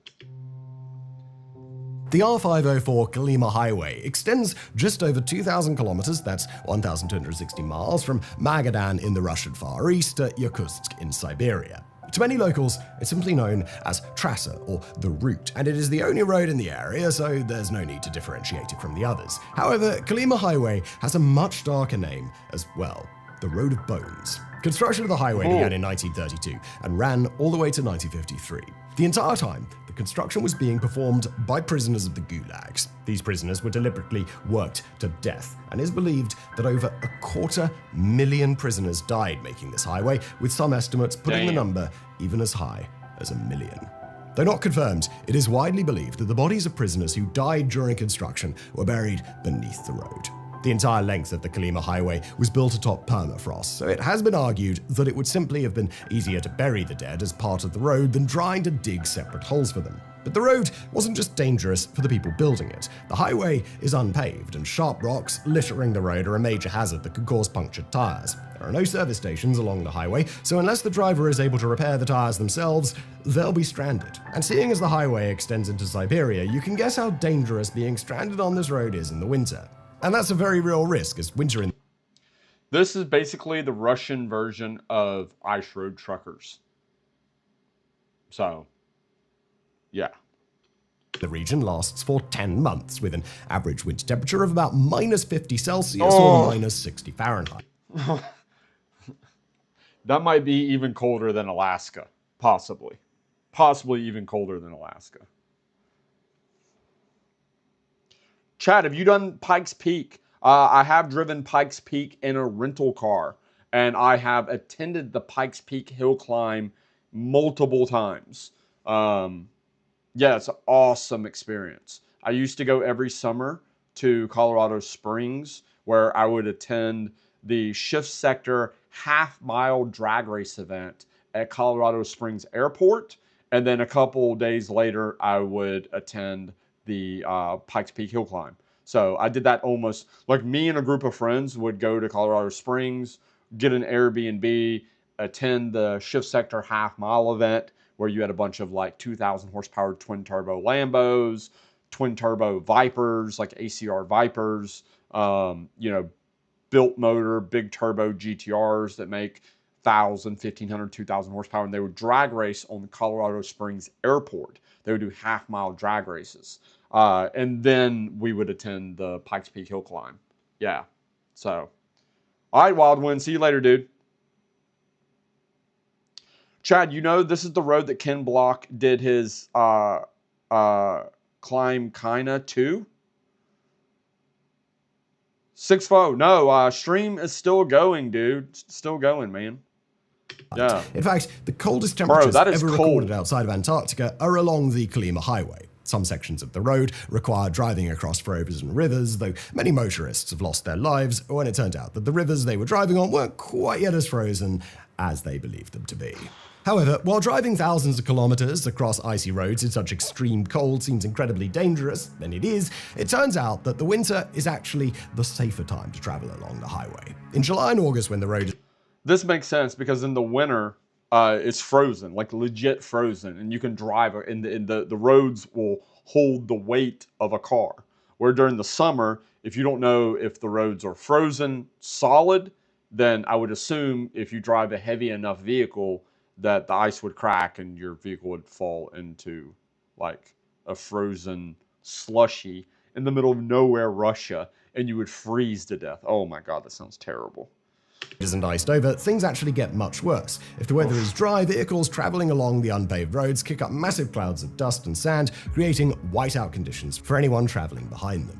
The lack of visibility can result in cars driving off the road or into oncoming traffic. The summer months are rarely dry though, and the roads are usually soaked either by rain or runoff from melting ice flows and rivers. This turns the road into a muddy quagmire from which cars often can't escape. When the road is muddy, it's common to see traffic jams extending for 100 kilometers or more thanks to those who got trapped in the mud. During the brief period of summer, those stranded on the road have to contend with wildlife hazards that are not present in the winter months. The most obvious threat is the abundance of hungry bears roaming the wilderness, though bear attacks on humans aren't particularly common. Less noticeable but far more dangerous to humans are ticks carrying encephalitis. This is particularly dangerous given how remote the highway is and the lack of medical facilities. Fortunately, travelers are now able to skip the most dangerous section of the Colima Highway. In 2008, the highway officially became a federal road and received some upgrades, including a new path that bypassed a 420-kilometer section. The previous section had been renamed Old Summer Road. Old Summer Road receives very little maintenance, and half of it has been entirely abandoned. The road now features collapsing bridges and areas that are reclaimed by rivers in the summer. For fans of needlessly dangerous adventures, the Colima Highway and especially Old Summer Road are seen as a bucket list item, somewhere that absolutely has to be visited. Has anybody ever heard of this? This is like a bucket list item for people that want to... Is this a thing? Do people want to drive like the most craziest, dangerous roads in the world? Like I get wanting to drive beautiful roads and exciting roads. I do this. When TripAdvisor named Highway 12 in northern Thailand the most scenic, most beautiful driving road in Thailand, I immediately, within a week, I was up there with my E30, driving that road. But I couldn't imagine seeing a list of the world's most dangerous roads and going, oh man, I got to put that on my bucket list. Like, I just want to go drive these roads where everybody dies. Like, that's a terrible idea. Yes, sounds sketchy. Correct, Richard. Yes. I mean, we've done some sketchy stuff on roads, whether on highways or up at the tail of the dragon. We've done some sketchy stuff, but this sounds very sketchy, sir. Very, very sketchy. Remember that you can't drive a standard car down the highway, as only off-road motorcycles and 4x4s are capable of traversing it. Brazil. BR-116 is the longest and most important highway in Brazil, extending over 4,500 kilometers or 2,800 miles. And with a highway that long, it's safe to say that not all of it can be inherently dangerous just because of the terrain. Much of the terrain itself is fine, and in recent decades, large sections of the highway were duplicated. This is just a fancy way of saying that they made the highway wider and added a median to prevent head-on collisions from traffic traveling in opposite directions, which is nice.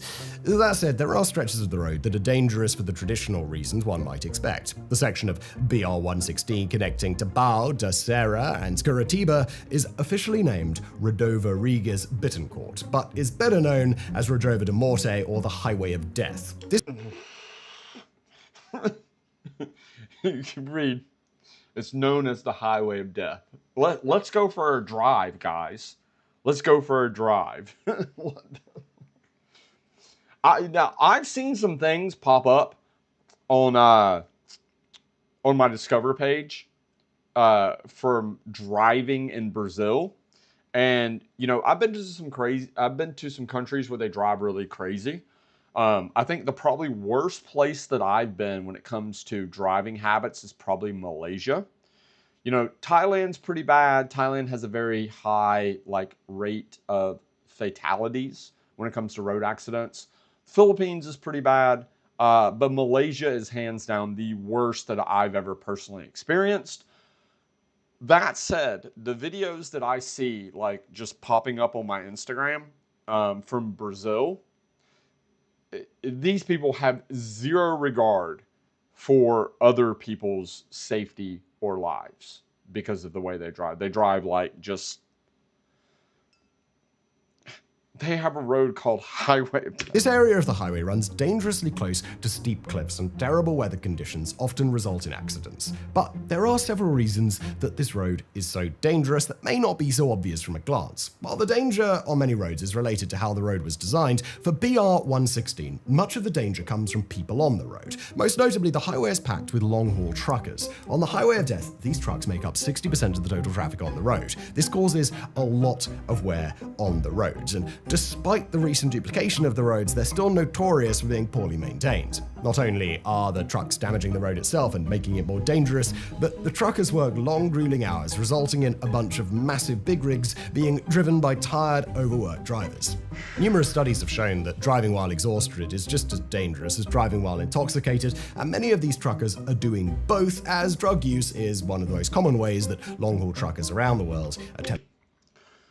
So you're driving down a road in Brazil, which the vast majority of the vehicles on this highway are giant big rigs driven by people on meth or coke that haven't slept in a day.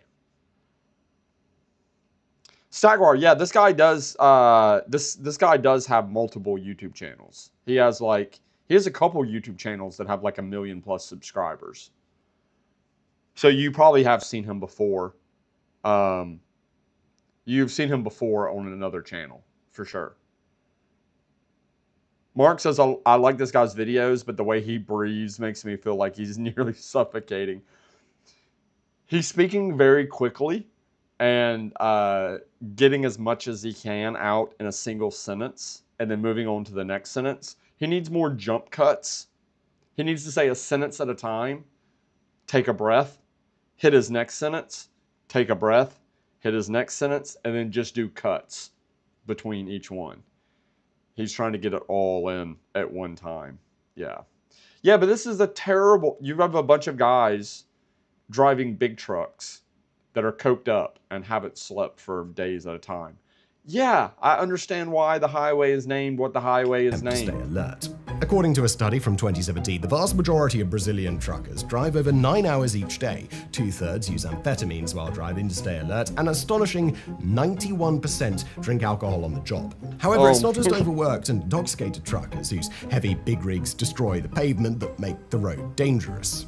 Even if the physical road itself was perfect and the weather was beautiful and clear every day, there's one other danger lurking on BR-116, and that's gangs. It's well known that police virtually never patrol the highway, so drivers may fall prey to roaming gangs and ambushes set up by armed bandits. And if all of that wasn't enough, the highway is also the most active road in the world for child sex trafficking. So this is one reason why a lot of people have said, you know, have you never spent much time in South America, Brazil, Colombia, stuff like that? And man, if you follow the news, like there was at one point that I went down like a rabbit hole of watching YouTube videos from expats, people that have lived in, you know, Rio or what's the capital of Brazil? Either Rio or I can't remember the capital of Brazil is. Anyway, the capital city, which is a very, very large city, or expats that live in other areas of South America, people that live in Medellin or Bogota. And there's a serious fear that you can be traveling from one city to another city and you're on the highway and you get caught in like a roadblock and you think it's like the police, but it's not. It's just, they're gangs and they literally rob you. Like they literally pull out guns and take everyone's money, take your watches, take all your luggage, everything. And it's like, San Paulo, thank you, Jason Little, thank you. That's just something that has literally never crossed my mind. Never once in my life have I been traveling from Pattaya to Bangkok and go, I'm worried about getting stopped and robbed by a gang in Thailand. Like it just doesn't happen. But like he's saying, in Brazil and also many other countries in South America, it's a real problem that people have to worry about. Like that's St. Paul's, Sao Paulo's largest city. Oh, you're right. That's not the capital city of Brazil. I think it used to be, and they moved the capital city to Brasilia. It's like in the middle of the country somewhere. I remember that. But Sao Paulo is the largest city.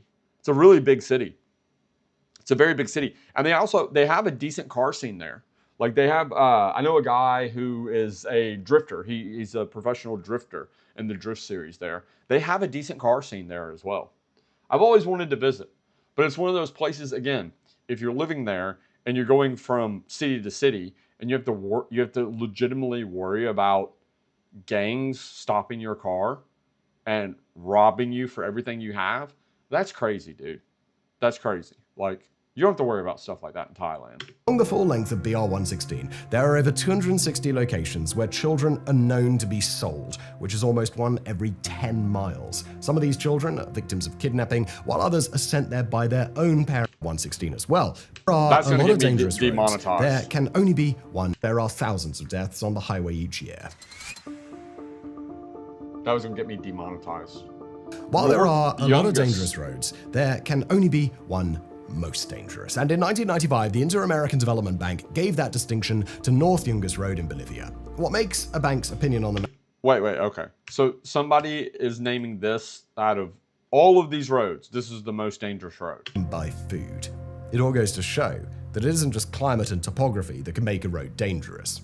Those are factors on BR-116 as well, but there's a whole lot more going on here. It's reported that one most dangerous. And in 1995, the Inter-American Development Bank gave that distinction to North Yungas Road in Bolivia. What makes a bank's opinion on the matter hold so much weight is a little bit nebulous, but there are few who would disagree that this is truly the most dangerous road in the world. The road was built in the 1930s, mostly by Paraguayan prisoners during the Chaco Wars. It was built to connect the capital of La Paz, located high in the Andes Mountains, with the Yungas region of Bolivia. The Yungas region is a subtropical region connecting the mountains to the Amazon, and a road connecting La Paz and Yungas was important because of the natural resources located within the region. Specifically, those resources were gold and white gold, also known as cocaine. Stretching 64 kilometers or 40 miles and descending 3,500 meters or 11,500 feet across that path, the journey across North Yungas Road is as long as it is treacherous. This doesn't look like a road to me. From this shot, this looks like what I would call a path, not necessarily a road. Just saying. The road is narrow, with some sections only being about 3 meters wide. That's the minimum width of a single lane of highway traffic, and cars would have to pull over and wait at wider sections of the road if there was traffic coming in the other direction. Although Bolivia, like all sensible countries, uses right-hand traffic, Yungas Road uses left-hand traffic so that drivers Shade. Shade. can more accurately gauge how close they are to the edge of the mountain. This is incredibly important because if a car heads too far in that direction, it will fall straight off. Yeah, Jason. There are virtually no guardrails. It doesn't even along look the like it's entire paved. length of the road. Instead, the roadside is littered with makeshift tombstones and memorials to all of the people who perished by falling off the mountain, and that was an all too common experience. From the time that it was built until the mid-1990s, an average of 200 to 300 people die each year in vehicles that fell off the road. Locals referred 200 to 300 people a year. Done. By vehicles falling off the side of the road. Holy crap, that's to wild. it as Camino de la Muerte, or the Road of Death. While a steep, narrow, winding road with no guardrails would already be dangerous, there's so much more to make this road as unsafe as possible. The road is frequently covered in fog, making it difficult to see, and constant rain leaves the unpaved gravel road muddy and slippery. Even if it hasn't rained, there are a number of waterfalls leaving sections of the road permanently slick. But even if a driver is being as careful as they can possibly be, it may not matter, as unpredictable landslides can sweep a vehicle over the edge of the cliff. And if all of that wasn't enough, the road is also uneven and full of potholes. Fortunately, an alternate route was finally constructed in 2009 so that travelers would no longer need to rely on the Road of Death to travel from La Paz to the Yungas region. The new road is paved, 2 lanes wide, and features guardrails and a drainage system to keep the road from flooding. But despite the existence of this safer route, tens of thousands of tourists still visit Bolivia to travel on the Yungas Road each year. In 2011, 2 years after the alternate route was built, there were still 114 accidents, resulting in 42 deaths. Not all accidents involve large vehicles either, as dozens of cyclists are known to have fallen off the cliff as well. Although some would argue that North Yungas Road no longer deserves the title of most dangerous road in the world since it's no longer a mandatory route, the ever-growing pile of corpses on the side of the mountain seems to suggest that the road is no safer today than it was in the 1930s. He said today, like, thousands of tourists go there just to take this road. That's crazy, bro. That's crazy. I mean, I guess if that's your thing, if that, people travel around the world for all different types of tourism. People go to places just to eat food. People come to Thailand just to attend car events. People come to Thailand just to, bang ladyboys. There's lots of reasons, lots of weird reasons for people to go all around the world to do certain things. And I guess people go to wherever the hell this was just to drive the most dangerous road in the world?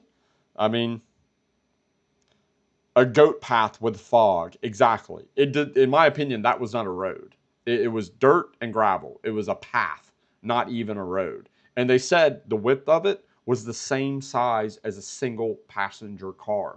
So if 2 cars are coming up next to each other, like, dude, you're stuck. You're stuck. So they'd have to figure out a way to go around each other.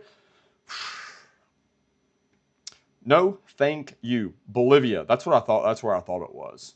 I thought it was in Bolivia. Man. Cool video, though. Cool video. I like that guy's videos. I just like learning about stuff like that. Most of his videos are about, construction, buildings, economy, financial stuff. But when I saw he posted a video that had something to do with roads, I was like, man, I got to watch that video. It's pretty cool. How long have I been live? An hour. Okay, that's not too bad. This is probably going to be a long live stream because I don't give a shit. Because I don't have anything else to do tonight. So, whatever. We're just hanging out.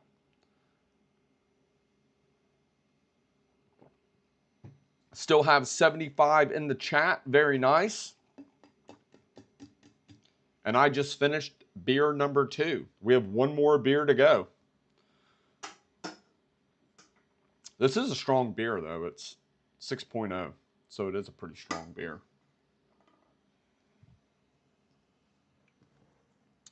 But the next video we're going to watch is has to do with the Philippines. And it has to do with social media. It's about Philippines and TikTok. Corey says, I need to get food then if you ain't stopping soon. Yeah, man, I'll probably be on here for another hour or so. Richard, cream pie will be Monday. They're saying Monday they're going to go for a test drive. Pretty much all assembled. Everything's painted. New coilovers are in. Suspension's completely repaired.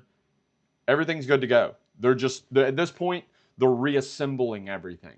So they're expecting Monday afternoon or Tuesday morning to go take the first test drive. And then I'm going to head to Bangkok from Pattaya Wednesday or Thursday and then take the car myself and probably do a road trip from Bangkok to Bang San or maybe Bangkok and drive it down here to Pattaya and just go on like a mini road trip to test it out myself. And then Friday, I'm doing a super long road trip, dude. I'm going all the way up to Buriram, where the Chang International Raceway is. So close, dude. Close, dude.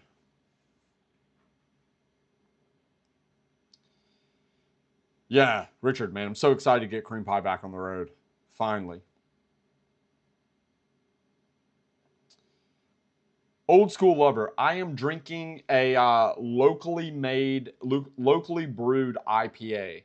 So it's by a company called Full Moon Brewery. They're in Phuket. Original Phuket Craft Beer Brewery. Full Moon. And it is their Summer Lay IPA.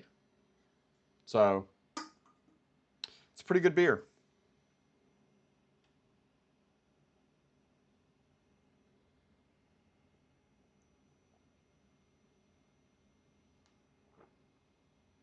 Mark was asking best place to get craft beer.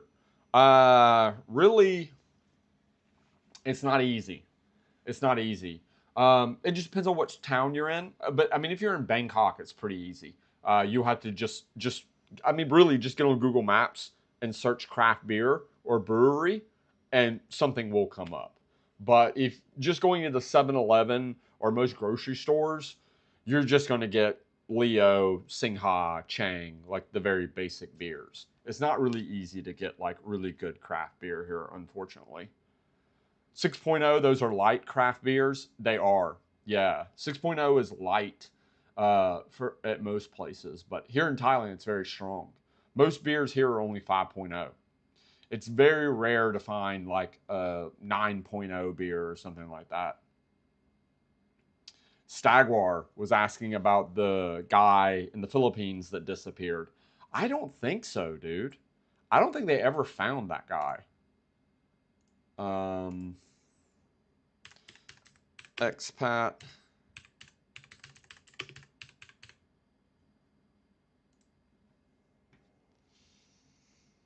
This guy, like Elliot or whatever. Elliot Eastman. That's him. I don't think they ever found this guy.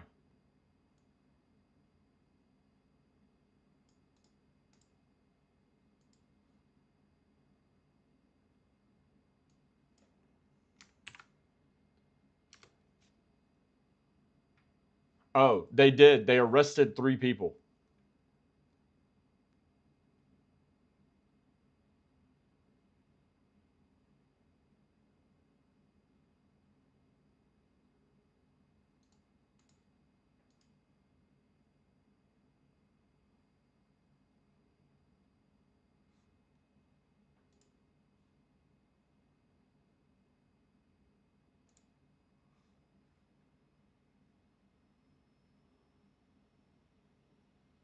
Whoa, dude.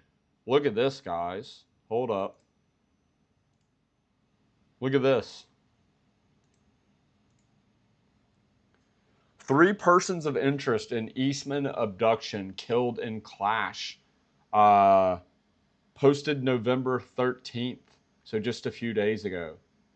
3 people allegedly linked to the kidnapping of American vlogger Elliot Eastman were killed in a and an encounter Tuesday, according to regional police. The intelligence suggests that this dude, Ahoud and Sahabib brothers, provided refuge and support to other suspects and persons and interest involved in Mr. Eastman's abduction, enabling their evasion from authorities. So what happened?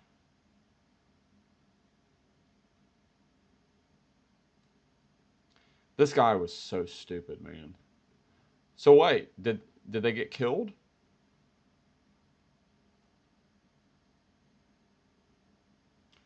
The reward for information that can help locate Eastman is now 500,000 pesos. So I don't think they found the guy. I don't. That I know of, he still has not been found. I mean, I follow a lot of like Philippines YouTubers, and nobody has updated anything about him being found. Greetings from John Tim, headed for Siem Reap Tuesday. Does Cambodia have a big car show or car culture? Cambodia has a growing car culture, a lot more than it did years ago. It is growing quickly, but it's still nowhere near what Thailand is or the Philippines is, especially in Siem Reap. There's hardly no car scene in Siem Reap. There is some stuff in Phnom Penh. Like they have an RWB headquarters there. They build wide body 911s. There's a couple custom car shops in Phnom Penh, but pretty much nothing in Siem Reap. But regardless, I love Siem Reap. It's a beautiful city. They completely rebuilt all of Siem Reap during COVID, and it's a beautiful, clean, safe, really, really nice city. I mean, if you're on Pub Street, it's very touristy, but once you kind of get off Pub Street, it's really, really nice. Do you have any other fixes done to Cream Pie that may have been put off since it was drivable prior? Yeah, we fixed a lot of stuff. Power steering pump, which was impossible to find in Thailand and extremely expensive because the power steering pump was from the S65 engine, the E92 M3 engine. So it was 900 US dollars for a power steering pump. And then I had to get it brought in from the US. Brake master cylinder, a few other things that needed to be done. But honestly, even before the accident, Cream Pie was in really solid shape. I've been driving the car a lot prior to that, and it's done really well. There was a couple things that needed to be fixed. Mostly the power steering pump. It would kind of go in and out. Like I would be driving it, and sometimes power steering would work, sometimes power steering wouldn't. Brake master cylinder, that's something that we just noticed now that it was leaking. Fix that. But yeah, I mean, not really too much. Some stuff, but not really too much. Stagwar. No stereo. There's no stereo. My stereo is right there. See that? Can you see that right there? On top of the refrigerator? That's a JBL Bluetooth speaker. That's my stereo for Cream Pie. I really don't use the stereo. The engine's enough. Richie's in the house. Yeah, Richie. Craft near Soy Cowboy. Yeah, they have a lot of really good beers there. They have a lot of really good beers at that place. That's a really nice bar. Jason, probably. Yeah. All right, Mark. See you later. Safe flight, dude. What about Cove Pub and John Tim? Have you been there? I've not been to Cove Pub. I've seen it on Google Maps, and I've looked at it before, but I never made it there. Yeah, I never made it there. Shark poop.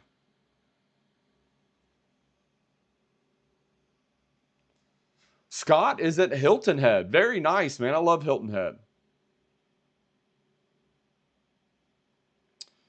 Don't Go to College is talking about Elliot Eastman. Yeah, he man, I hope if he is alive, he is hoping he's not alive. Because if he is alive, I'm sure he is not in very good condition at all. Like at all.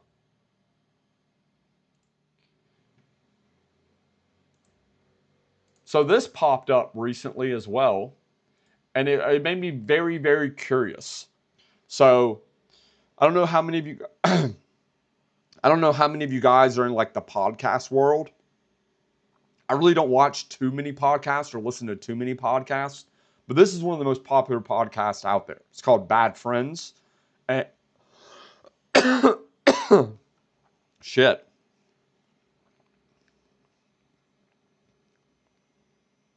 What's this guy's name? Bobby Lee. So it's with Bobby Lee, very famous. I think he's Korean. I'm pretty sure he's Korean. Very famous Asian American actor, comedian, and podcaster Bobby Lee. He has a podcast called he has a podcast called Bad Friends, and on the podcast, for some reason, they talk about Filipino culture a lot. I think a couple of the people that work on his podcast are Filipino, and this popped up talking about Filipino TikTok. And I don't know, man, I'm just curious. One thing that you will notice when you go to the Philippines is when you're walking around Manila, you see not just Filipino girls, but Filipino dudes as well, from their teens to 20s to 30s. You even see grown-ass Filipino people that are like in their 50s and 60s doing TikTok dances. Like, it is unbelievable how popular like TikTok and dancing culture is in the Philippines. They're very performative people. The Philippines is very big into beauty pageants. They're very big musicians into singing, live music. So the dancing thing, I kind of get it. But this popped up, and yeah, I'm just interested, so we're gonna watch it. Bobby Lee, Robert Kennedy, and Jim Norton just went camping in Canada a few days ago. I did not know that. Isn't Bobby Lee? Isn't he the same guy that was in The Hangover and he popped out of the trunk naked? Or am I tripping? Am I tripping, or is this not the same guy?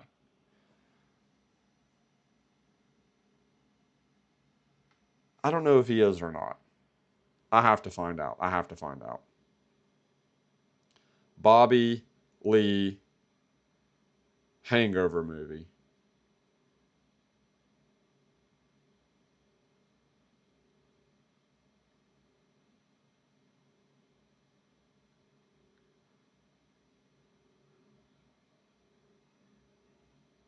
Was he, dude? I feel like he was the guy that was in The Hangover that popped out of the trunk.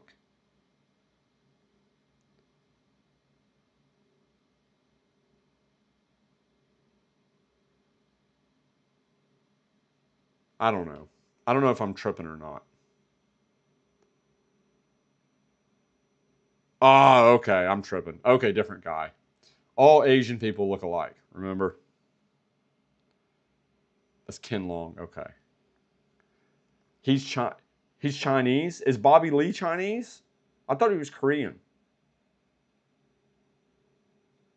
Now that I look at him, he definitely looks Chinese. Anyway, for some reason, despite him being Chinese or Korean, he talks a lot about like the Philippines. Bobby Lee was on Mad TV. He was, yeah, okay. Yeah, he was. I remember now. He was on Mad TV. Bobby Lee is Korean. No, he is Korean. Okay. The other guy that popped out of the trunk in The Hangover is Chinese. Got it. Now I remember he was on Mad TV. Mad TV was great, dude. But even though he's Korean, he talks about the Philippines a lot on his podcast. Like, they've talked about Jollibee. They talked about, like, for some reason, he was in the Philippines and he went to Starbucks and he was talking about how crazy expensive Starbucks was in the Philippines compared to the US. Anyway, so this is another video of him talking about the Philippines. It's called Filipino TikTok. And we're going to see what the hell this is about because I'm interested. Bobby pooped in his friend's car. That seems like something Bobby would do. Tell you what happened? Yeah. About Niche. Yeah, giving Niche. All right, dude. so the first night we were at this camping trip, We were not actually camping. We're at a restaurant for the first night. Just eating? Yeah. And Yamanika, black female comic, one of the funniest people on planet Earth. Oh, yeah. In New York, you know, Yeah, right? yeah.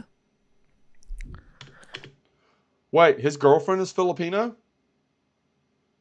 Oh, the chick they dated, but they broke up and they still have a podcast together, right? Now that you mention it, I think she is a Filipino. This chick is also Filipino. And I think she works for Bobby. So maybe her and Bobby's girlfriend know each other somehow. And she was talking about algorithms. So then I told her about me and Carlos's algorithm. Is that her cousin? Very funny. And then very funny. Thanks. Very good. And I go, well, and I showed her like a video that I would watch. And it was like an African man eating a monkey. Hmm. And she saw it. That's not in her algorithm?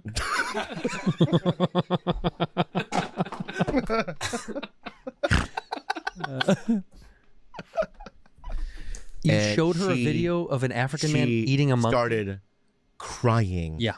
What? at the table. She got mad at you because you showed her a video of a man eating a monkey. Yeah. Why would you show her that? I was giving her an example of Don't. my algorithms. Oh, okay.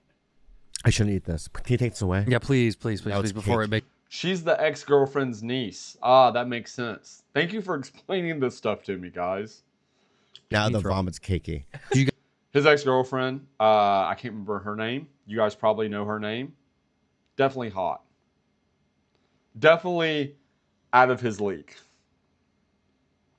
Got into a big fight with her? Not only that, she refused to eat dinner. Because of the monkey eating video. Yeah. I couldn't believe it. Well, Yeah. And then Bobby Kelly, I don't know why he would do this. He just found monkey noises. no. Yeah. Like 20 minutes later. Just playing them? And he just played it just randomly. You know what I mean? Right? And then me and Jim and Robert Kelly laughed to the point where we had to leave because we're in a room. Yeah. We had to leave the room and we were in this hallway side, you know what I mean? And she's just sitting there. You know what I mean? Pissed. Yeah, but then we were laughing so hard, like uncontrollably, where I couldn't breathe. Like we could not breathe, right? Even Norton. Is she still mad at you? No, then she starts laughing. No. And that's how. That breaks it up. That breaks it That up. breaks it up. Yeah, When, yeah. As long as you go far enough there Yeah. that she laughs to bring it Yeah. back. What are you doing? I'm not kidding when I say this. You have to finish that cake. You took a big piece. Yeah, it's not right. Gosh, look at this. It's not right. You took that piece. I didn't do that. It's not right. But I just wanted to say on TikTok, you can also watch porn in it. How? Golly. How? Like my grandpa from the Philippines. Here we go. Here we go. Here we go. Yeah, there we go. We know all the tidbits about TikTok Philippines. Wait, your Go ahead. grandfather watches porn on TikTok? Yeah, that's what my mom says. Like, oh, he's watching porn again on TikTok. Can you not just What is going on TikTok? What is going on in TikTok in the Philippines? watch it on regular internet? He likes TikTok. Yeah, he likes TikTok. You can watch porn on TikTok? I don't think so. I think you can do it on Twitter. Twitter has porn stuff. Yeah. There's no way that you can watch prawn on TikTok. Like maybe they think what they're calling prawn is like just like internet thoughts, just like thirst traps. But I don't think it's like legit, like P-Hub level of prawn, right? Right. Yeah. I'll tell you what's incredible, by the way. Mm. Here I was in my hotel in like Kentucky or Indiana or whatever. Do you know about this? Yeah, tell me about this thing. A lot of these states, Okay. they block porn. You can't watch it. Like if you go to Pornhub, they block it. You have to look it up. You have to do This is very true. And one of my biggest sponsors, as most of you guys know, is NordVPN. And when a lot of these states started banning like P-Hub, I had a sponsorship with NordVPN. And I told them, I said, look, hey, can I use this as a selling point that if you're in a country or a state where they block P-Hub, all you have to do is log on to your NordVPN and change your location and you can access this website And they were like, listen, I know a lot of people are going to be using our VPN service for this exact reason, but no, Chad, you cannot use that as a selling point for an ad integration for a VPN service. I said, dude, it's worth, like, that's a perfect selling point.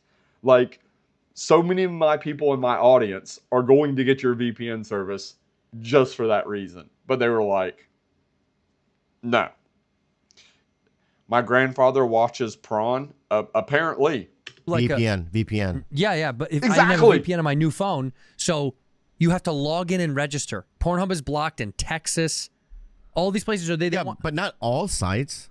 almost all of them. No, I mean Like I got paid sites. Well, I called Greg Fitzsimmons and he told me the ones to find. He was like, I got the side one. Yeah, I have. Yeah, the webcams still work. Yeah, but look, Texas, Missouri, Arkansas, Louisiana, Mississippi, Virginia, Wow. North Carolina, Wow. and Utah, they blocked Pornhub. They want you to Wow. log in with your information so you can watch porn. Yeah, they do that now here. There's a whole new security check in even California. No, I can turn on Pornhub right now. Not in the sites that I have. I have to go Well, through you've like got some. I have to go through 5 processes to even get on now. We got to log in. You got to do like a retinal scan to I get have to in? do a face scan and then what? Thumbprints. You have to do a thumbprint. Yeah. All that. Bobby Lee, welcome back for the 7th time today. Bobby does look like he spends a lot of time on the P Hub. Happy Halloween. Happy Halloween. Happy Halloween. Can we talk about our favorite horror movies? Ooh, yes. What would be yours? My favorite horror movie of all time is White Chicks. Yeah, pretty scary. Ooh. What's your favorite horror movie? Well, I said for years Hereditary, but I think the best movie is Let the Right One In. Let the Right One In. What does this have to do with Filipino You even TikTok? know what I'm saying? Why do you say it like that? Let the Right One. In. Why are you saying it like that? You saw it? That's a movie. You saw it. Now that is a movie. What's it about? I'll tell you exactly what. Have you ever seen Let the Right One In? Yeah. You've seen it? Yeah. It's so good. What's it about? What's it about? It's about a white person Ooh, that's yes. That is true. It is about a white. Yeah. and he only lets the right ones in. Right. So Right. he's a bouncer at a nightclub. Yeah. And a guy comes up and he's like, "Sir, no baseball hats, no jean shorts." You know, and that's what happens. It's a bouncer at a nightclub. No, I thought it was about a southern country club. It's a it's a bouncer at a southern club. We're halfway through this video, and they've only mentioned Filipino TikTok for a few seconds. Now, this is what we call fill baiting. FIL baiting. Like clickbaiting, but fill baiting. A lot of YouTubers will put something in their video title about the Philippines or Manila or Filipino to get a large Filipino audience to watch their content so they get a lot of views. I'm not Country sure. club. what they're Country talking club. In the 1960s. Yeah, he's a bouncer at a country Yeah. club. And it's like, nah. Nah, He says that a lot. nah. And then what we have our own clubs. Yeah. What do you mean? Look at the comments. No, what do you That's what the movie's about. And so he has to choose which one he lets in, Yeah. and he lets the right. Come on, man. No. We let go. No baseball hats, pal. Okay, all right. Sorry. There's a That's not dress what- code. That's not what it's about. There's a dress code. Yeah. What is it about? What, but real or joking? Either way, at this point. At this point, Yeah. well, Jesus, are you gonna puke? no, I'm fine. Okay. But it's considered, if you look up the best vampire movies of all time, it's probably either 1 or 2 in every list. Better than Dracula. Yeah, Better than Dracula. probably in the 1 or 2. If you say the greatest vampire movies, probably top 3. Type in greatest vampire movie of all time. Bro, So get it's to the From Dusk subject Till Dawn, of the Interview with the video. Vampire, No, do a list, Dracula. That's the list. No, that's just 1 So, or 4. Number 1. Come on. Yeah, It's a Coppola movie. yeah, It's I'm the best. skipping stuff. yeah. I mean, it's probably the second best. Megalopolis is number 1. Yeah, stop. And he goes outside, and what he does, he has no friends. I don't have any friends. Yeah. Now I'm you. Yeah. Just a little Swedish boy. Don't have any friends. Light blockers. I don't know what's it called. What's that? See, Yeah, that's light what I'm block. saying. This was lame. Bobby Lee, you suck. That was super lame. They literally, out of, how long was that clip? That clip was an 11-minute clip. And out of 11 minutes, they talked about Filipino TikTok for 15 seconds. Unbelievable. Who is the white guy? The white guy is, I can't remember his name either.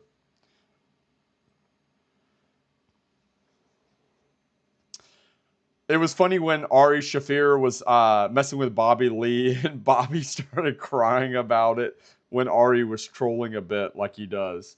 Yeah. Ari is a very abrasive human being, but I do definitely find him hilarious.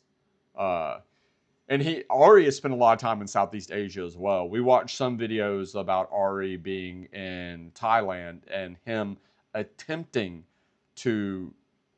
He basically said he wanted to take a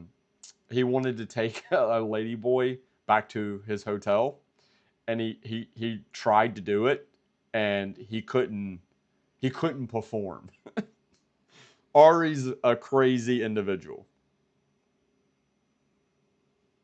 Andrew Santano, that's what it is. Who is your favorite Thai model? I don't have a favorite Thai model, dude. Like, bro, the Thai models are.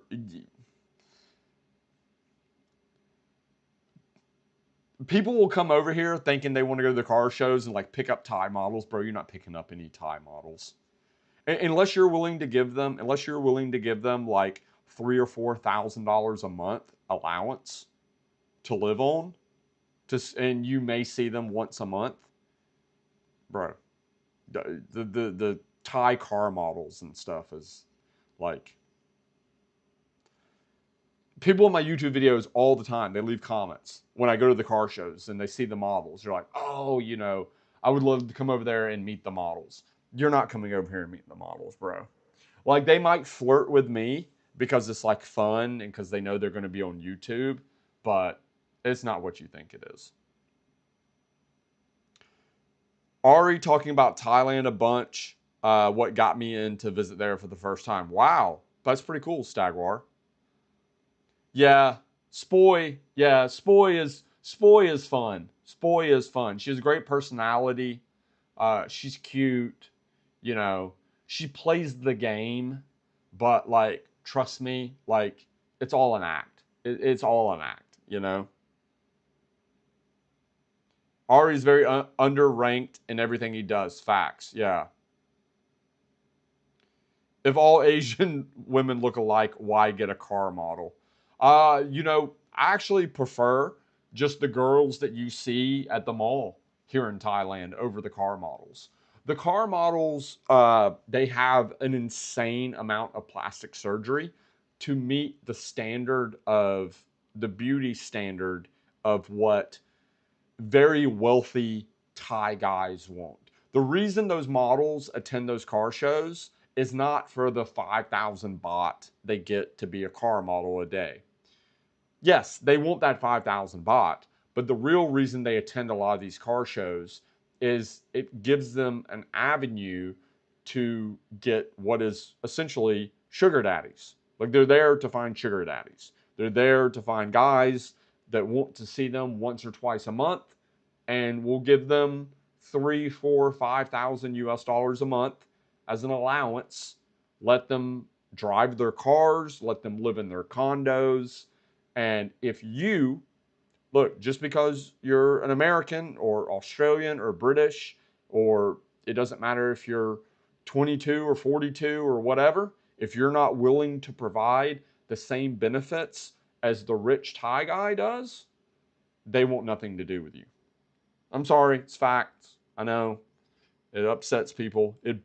It'll burst your bubble. It kind of kills the fantasy. I understand, but it is what it is. It's facts. Yeah, sponsors, exactly.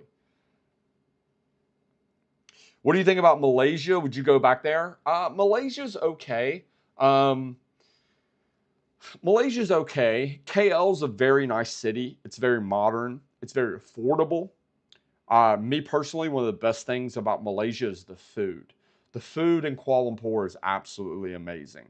It has this mixture of like Thai, Chinese, and Indian cuisines that come together in a very spicy, flavorful. Like the food there is so good and so cheap. You have really good accommodations as far as condos. The affordability of Malaysia is really good. The only thing I really don't like about Malaysia is a couple things. One, the price of alcohol is insanely expensive because it's a Muslim country. The worst drivers that I've ever seen in my life, Malaysian drivers are the worst drivers I've ever seen in my life. They're so insanely aggressive with zero regard to anyone's safety around them. I mean, it makes drivers in Thailand and drivers in the Philippines and Vietnam and Cambodia, it makes them look like your grandmother, just like driving to church on Sunday morning. Like Malaysian drivers are the worst that I've ever experienced. Like I drove my E30 to Malaysia and it'll never happen again. I will never ever drive in Malaysia again. I mean, Malaysia's okay. It's, you know, you could pick worse places to live, but you could also pick better places to live. Like, me personally, I don't understand why you would choose Malaysia over Thailand, personally. The only reason why I could see some people choosing Malaysia over Thailand is because they personally, like their religion, they're Muslim. So if you're Muslim as a religion, Kuala Lumpur makes more sense. If like your religion is a big part of who you are, Kuala Lumpur makes a lot more sense compared to Bangkok. But besides that very small percentage of people, it doesn't make sense personally. I have been to. Somebody was asking where I've been in Malaysia. I have been to. Well, I drove from the border of Malaysia to Kuala Lumpur. So we spent one night in Georgetown, and then I've been to Kuala Lumpur a couple times.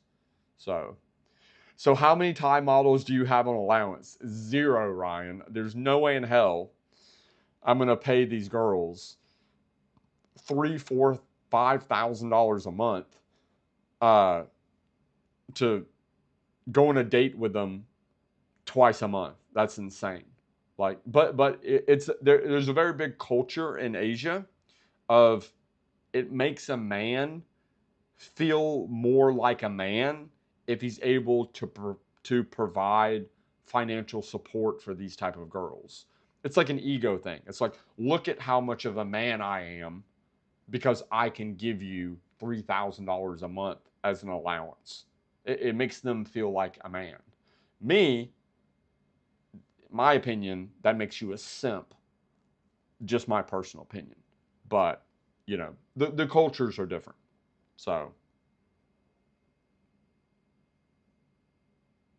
Carson, yeah, facts. It doesn't make sense. If you're going to pay for it, you know, there's smarter ways of going about that situation.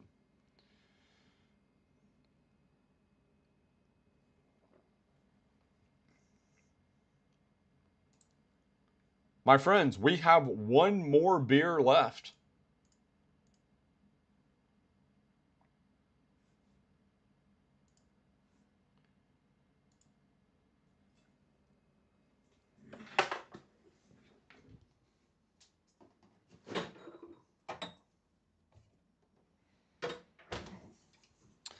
My last beer, I only bought 3 of them. I should have bought a couple more.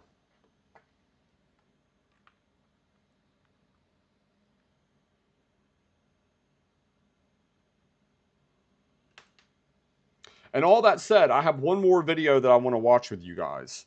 And it's about SEMA. So as you guys know, SEMA happened recently. And I have never been to SEMA. Have any of you guys in the chat ever been to SEMA? I've been offered the opportunity to go multiple times, but it was back when I worked in the performance automotive industry in the US, and I was offered the opportunity to go to SEMA to work a booth. But pretty much you just had to stand at the booth all day, and you only got like an hour a day for a break, for like a lunch break. So in 1 hour, especially if you wanted to eat, you really didn't have the opportunity to walk around and see all the cars. So I've never actually been to SEMA. And you know, a lot of the cars that are built there really aren't kind of my taste. A lot of the cars that don't run, you know, trucks with Bluetooth drive shafts and stuff like that. So it's, I don't know. There's a lot of mixed opinions about SEMA. But SEMA was always a huge deal when I was working in the truck accessory manufacturing. True. But there is a video that I saw. So this is it right here. And so this video is called "A Drag Racer Finds Cool Cars at SEMA 2024." And this video was posted by Power Plus Performance. I don't know this channel. I've never watched any of their videos. But what really caught my eye about this was the lead content creator from Dragzine.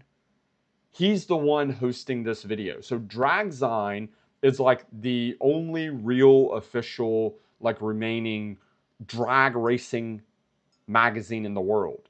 Dragzine actually did a feature on CB Media. There's an entire feature on Dragzine's website about me and Thailand drag racing culture, which is super cool. They reached out to me and they wanted to interview me, and I provided them photos and videos, and they did an entire write-up about me and my YouTube channel and Thailand drag racing culture.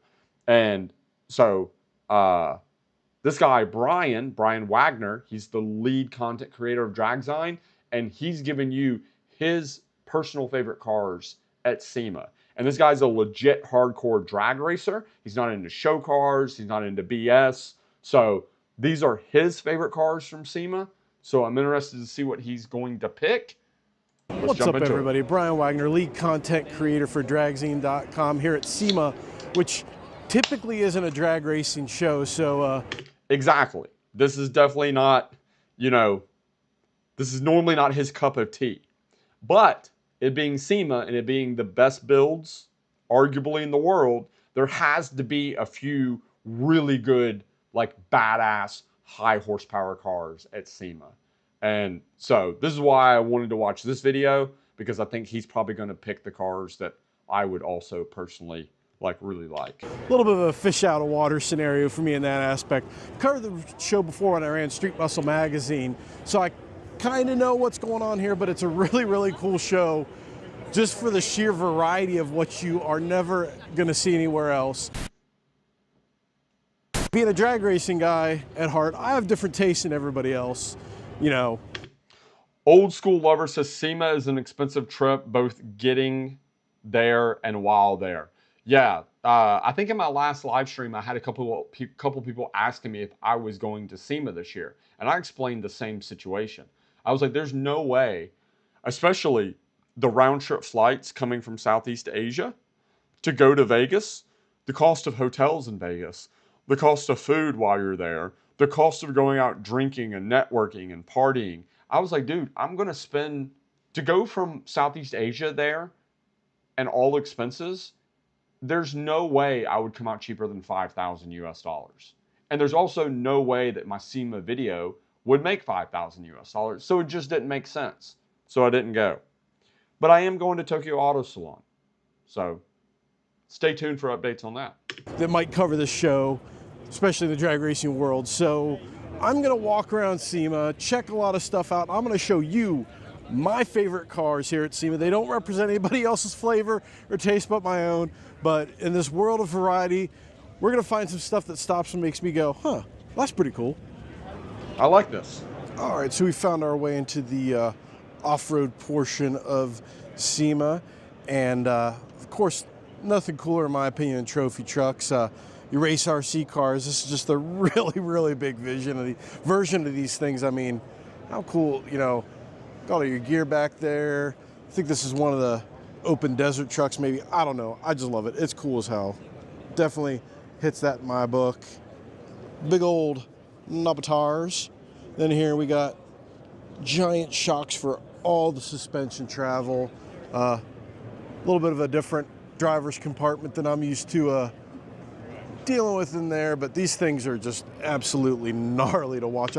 See, this is why I wanted to watch this video, is because my thought process is this guy is going to pick more motorsports builds rather than like show cars.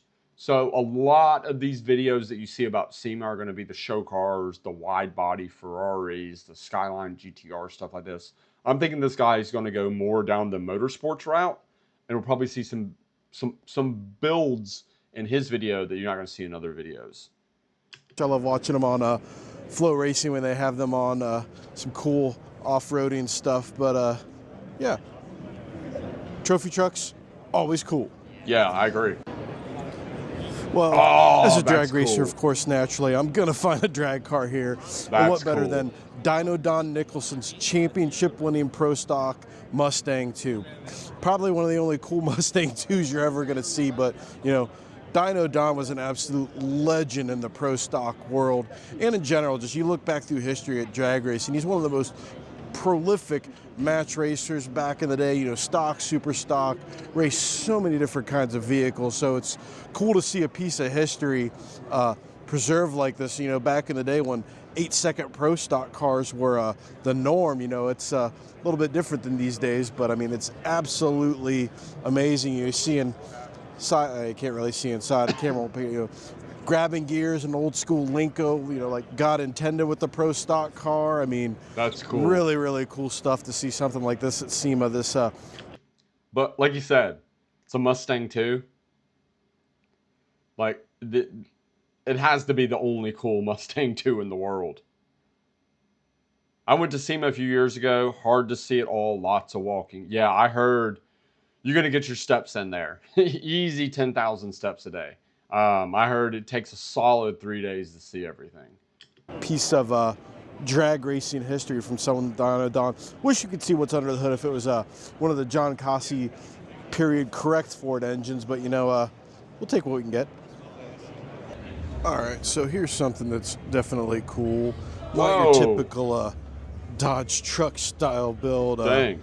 Got a little bit of bling blow up in here on the old Cummins. I mean, that's some old school craftsmanship right there. Even onto the turbos Wow. and everything. That's Not sure sick. how much how usable that is, but that's cool. I dig that. Now, you know, it's got bass boat paint. Dig that. Even the intricate details. Oh, inside, look at that. All up in the frame, the suspension. Bro, did he just like hit his camera on like the fender? Is that Dig what just that. happened there? Even the intricate details. Oh, Oh, don't worry about that scratch on your bass boat flake paint job, bro. inside, look at that. All up in the frame, the suspension, lower control arms, shocks. Got some blingy tires, or wheels rather. You know, can look at the underneath there. All up underneath this. Every ounce of this thing is painted. Nice, Stagwar. Inside, It's been a long time since Again, I've seen a Mustang too. same details inside. Just love the bass boat paint. And then back here, of course, give me two of the big bottles. That's right, Fire Punk Diesel up in Plain City, Ohio.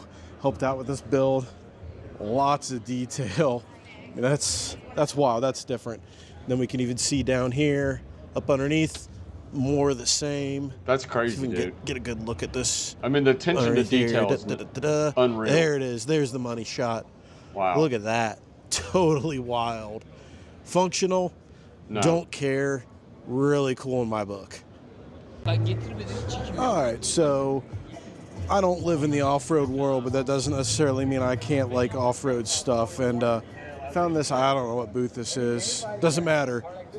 Cool as hell. Check this thing out. VW Bug. Scott. Off-bodied Yeah, facts. off-road vehicle. All the suspension travels. Big old knobatars. Stagwar, yeah. If they walk up to their Dodge Ram and they're like, "Who the hell scratched this?" The dude put video proof on YouTube. It's got, oh, it's only got 1,000 views. Wow, this only has 1,000 views in 5 days. That's terrible. It's a little bit different interior department than what I'm used to working out of as a. I just noticed that this Volkswagen Bug had a Texas Speed decal on the dash. So I'm assuming it's LS powered, it being a Texas Speed decal. Drag racer, but still pretty cool. I'd rock it. I'd love to go for a ride in one of these. Just ride shotgun. See, right there, Texas Speed. Be a passenger press test and enjoy myself, but definitely cool because it's not something I typically get to be around. So yeah, definitely cool as all get out. All right, so I've seen a lot of different stuff crammed under the hood of a Miata. This thing, bro. This thing is hands down the most controversial vehicle of SEMA. Hands down.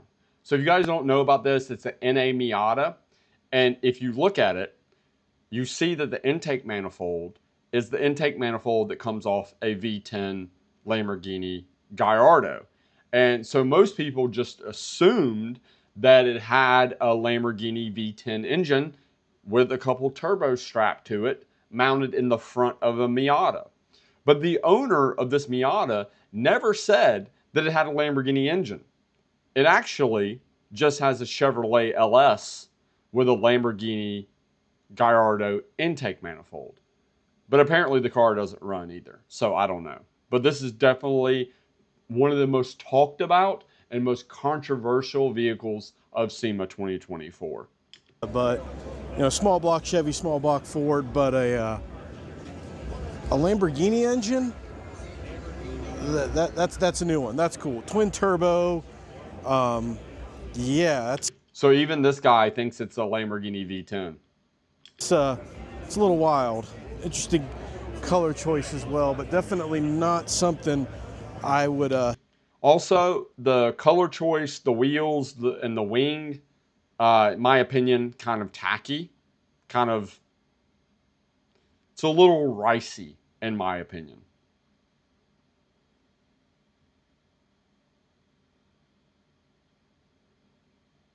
Yeah. I mean, even if it's an LS with a twin turbo, so it makes 1,000+ horsepower. And on those tires, which are 205s, zero traction. I mean, it's a completely useless car. Expect to see, and I guess that's what makes SEMA so cool. Inside the car, all your instrumentation needs. Yep, it's still a manual, but yeah, that's a new one. A Lambo engine in a Miata. It's not a Lambo twin engine. Turbo. Definitely Chevrolet scoring engine. a whole lot of style points with that. With a Lambo intake manifold. Lowrider Impalas always kind of have their own cool factor. So this has been getting a lot of attention as well, and I think this is way, way cooler. It kind of doesn't make sense, but it's kind of cool as well. So it's an old school Impala, lowrider style build, but the engine is straight super hardcore hot rod shit with a giant Weiland blower that has all the custom engraving and everything, like how we saw in the Dodge Ram. This is weird, unique, and kind of doesn't make sense, but also kind of cool at the same time. Factor to it, but how do you take it to the next level? You put a rather large, roots blown LS-based engine. Car is called Sexy Red. All of the whole engraving situation on this blower, I mean, that is totally wild. A little bit of gold inlay action there. But I mean, if you walk around this car, there's all kinds of cool stuff inside. Got the precision racing style shifter, some fun stuff on the steering wheel there. I mean, this is definitely a cool mixture of a little bit of show, a little bit of go, flip some switches in your 6.4 kind of deal. I mean, this thing's definitely a wild looking ride. As you can see, it's definitely drawing a crowd, but you know, if you're gonna build a lowrider that stands out, this is definitely how you do it right here. Man, I have always wanted a lowrider like this, and I want one in Thailand so bad. Could you imagine cruising through Pattaya, like down Pattaya Beach Road, in a 64 Impala on wire wheels and hydraulics? I don't know why. I just think it would be one of the coolest things in the world. Like, I know the low riding culture and that style of building cars is not popular with everyone, but man, I just want one so bad. Resto mods are always cool, especially when you take a 71 Camaro and absolutely turn it into an animal. And this one fits that bill. Twin turbo? Well, yeah, twin turbo LS setup. Inside the car has been completely reworked. Man, that is sick. Hard to tell with the sun the way it is, but I like the overall aesthetic that they're going for this car. See if we can get a good front to side shot on it here. I mean, just look at that thing. Gorgeous the way everything is shaved, tucked, looking good, right and tight again. It's a lot of money inside in that car. That engine bay. Sun isn't cooperating, but you know, part of doing things live. But man, this thing is just absolutely just so smooth and sleek. Really nice looking car. Absolutely dig this build for. Bro, Stagwar, it'd be easy to park it here because you have hydraulics. It'd be easier to park it here than my E30 because my E30 sits so low and the oil pan is so low, you can't get it into many parking decks because the incline of the parking deck is too steep. It'll either rip off the front lip or rip off the oil pan when you get to like the top part of the parking deck. Then Polo would be easy, man. Flip the switches, raise it up, get it into the parking deck, and then slam it down. No problem. Sure. Check out this little pocket rocket. I mean, talk about a lot going on in a small package here. Twin turbo setup. This is, oh my God, wow. So this is a CRX with a J series. It's probably a J32 or J35, a 3.2 or 3.5 liter Honda V6 with a giant twin turbo setup rammed into a CRX. Wow. I'm not sure what engine that is exactly, but I'm sure it probably really hauls the mail because this thing looks like it weighs about 22 pounds soaking wet. So it's definitely a pretty slick Lexan and sick glass build for sure. Let's take a look, see if we can see it on the inside of this bad boy. Oh yeah, got a Haltech control in it. Yeah, this thing is definitely a whole lot of business. Again, looks like it's kind of like a. So it has side exit exhaust, and one thing you'll notice about the wing goes through the rear windshield, and so it's a chassis mount wing. So the difference between this wing and many other wings is this one, instead of when you have functional aero, and it's pushing down on the trunk of your car, your trunk will flex, right? This is not mounted to a trunk. It's mounted to the cage, which is, structural. So it's a lot more rigid when you have massive amounts of downforce. That thing is sick. Also, I really like the color. It's very much it's pretty much the exact same color spec as Cream Pie. CRXs are awesome. I've had multiple CRXs. I had a white CRX HF back in the day, and I had a red CRX SI. This car, like the cream color with the black door and fender trim and the black door handles and the black window trim and the cream colored cage, it is the exact same color spec as Cream Pie. Check it out. Have you thought about putting air on the E30 for just that reason? Nah, I won't put Air Ride on the E30. Here, because of the roads, it's just too bouncy. Air Ride is way too bouncy for Thailand. If you actually drive your car, coilovers. If it just goes to car shows and stuff, yeah, Air Ride is totally fine.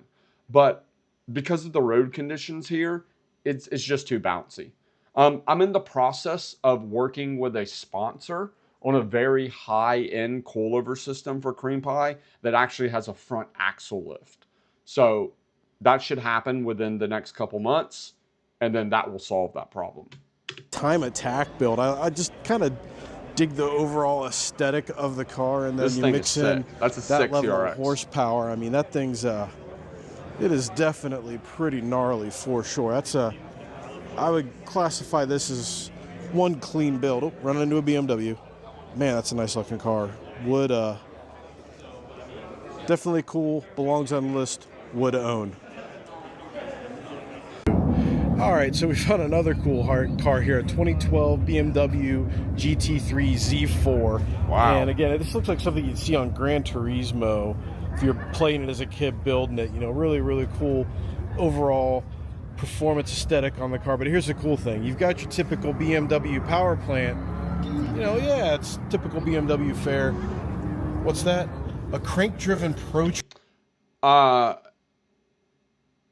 What? So, this guy, Brian, is obviously, because he's he works for Dragzon. He's very much a V8 American muscle car guy. Aesthetic on the car, but here's He was like, this is your typical BMW power the plant. cool thing. You've got your typical BMW power.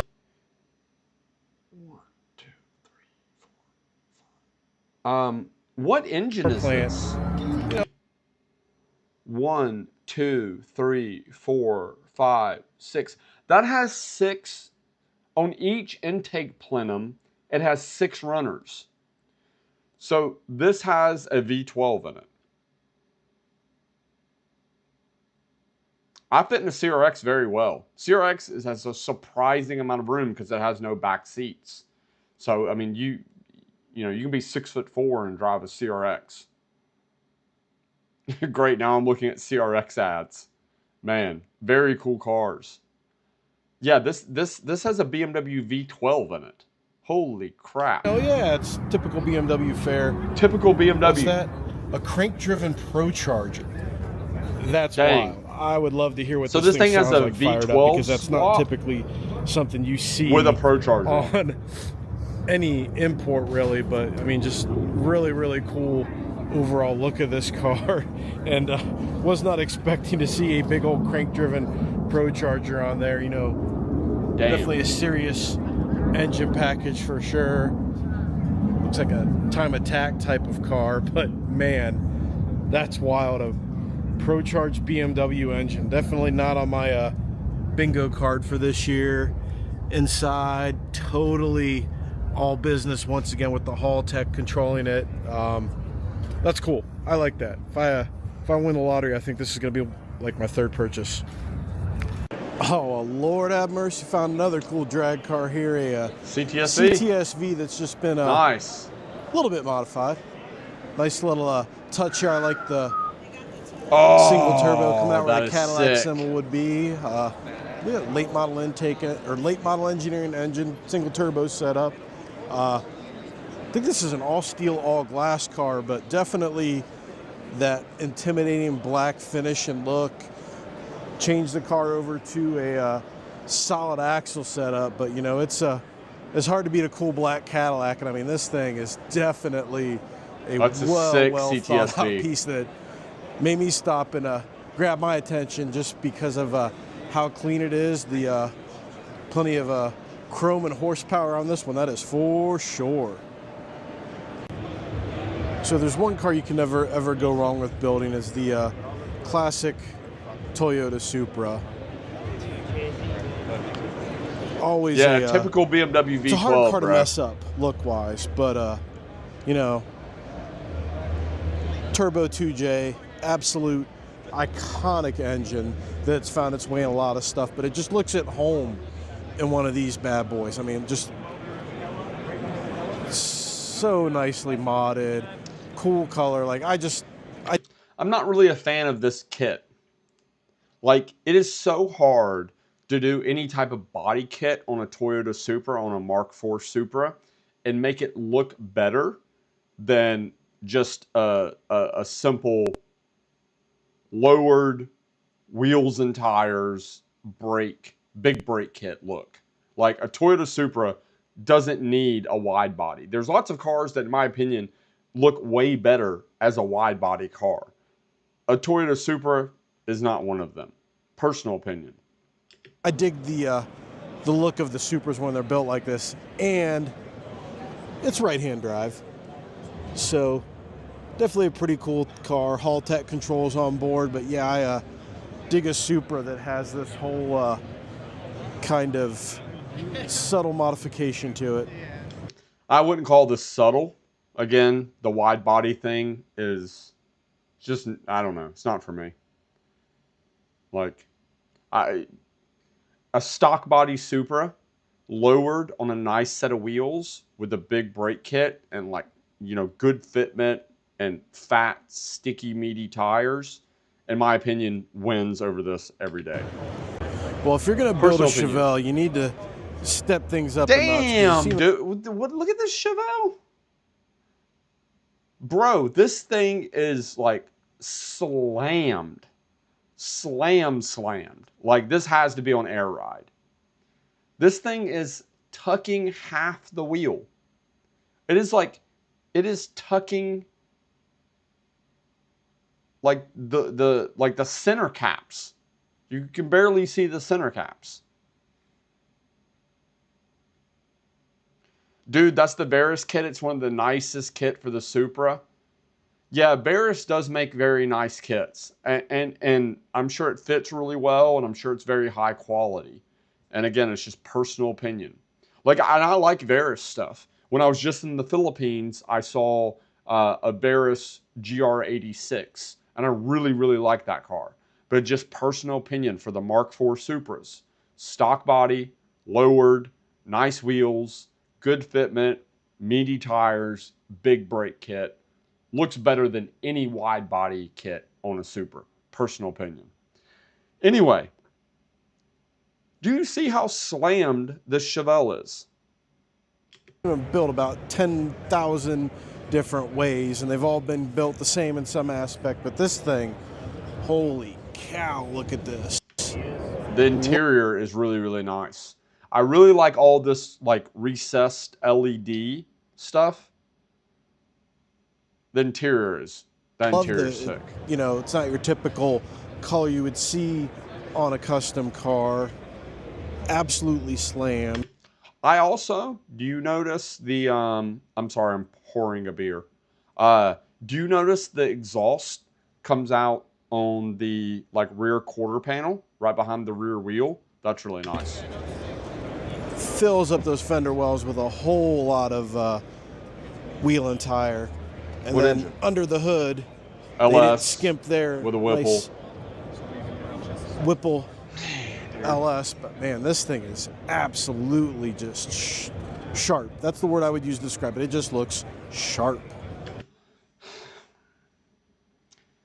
I would hate to own a car like this.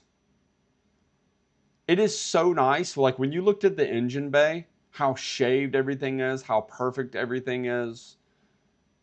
Knowing how much that paint job cost, knowing how much the interior cost, like you would just be so terrified to drive it. Like it looks so cool at a car show, but I mean,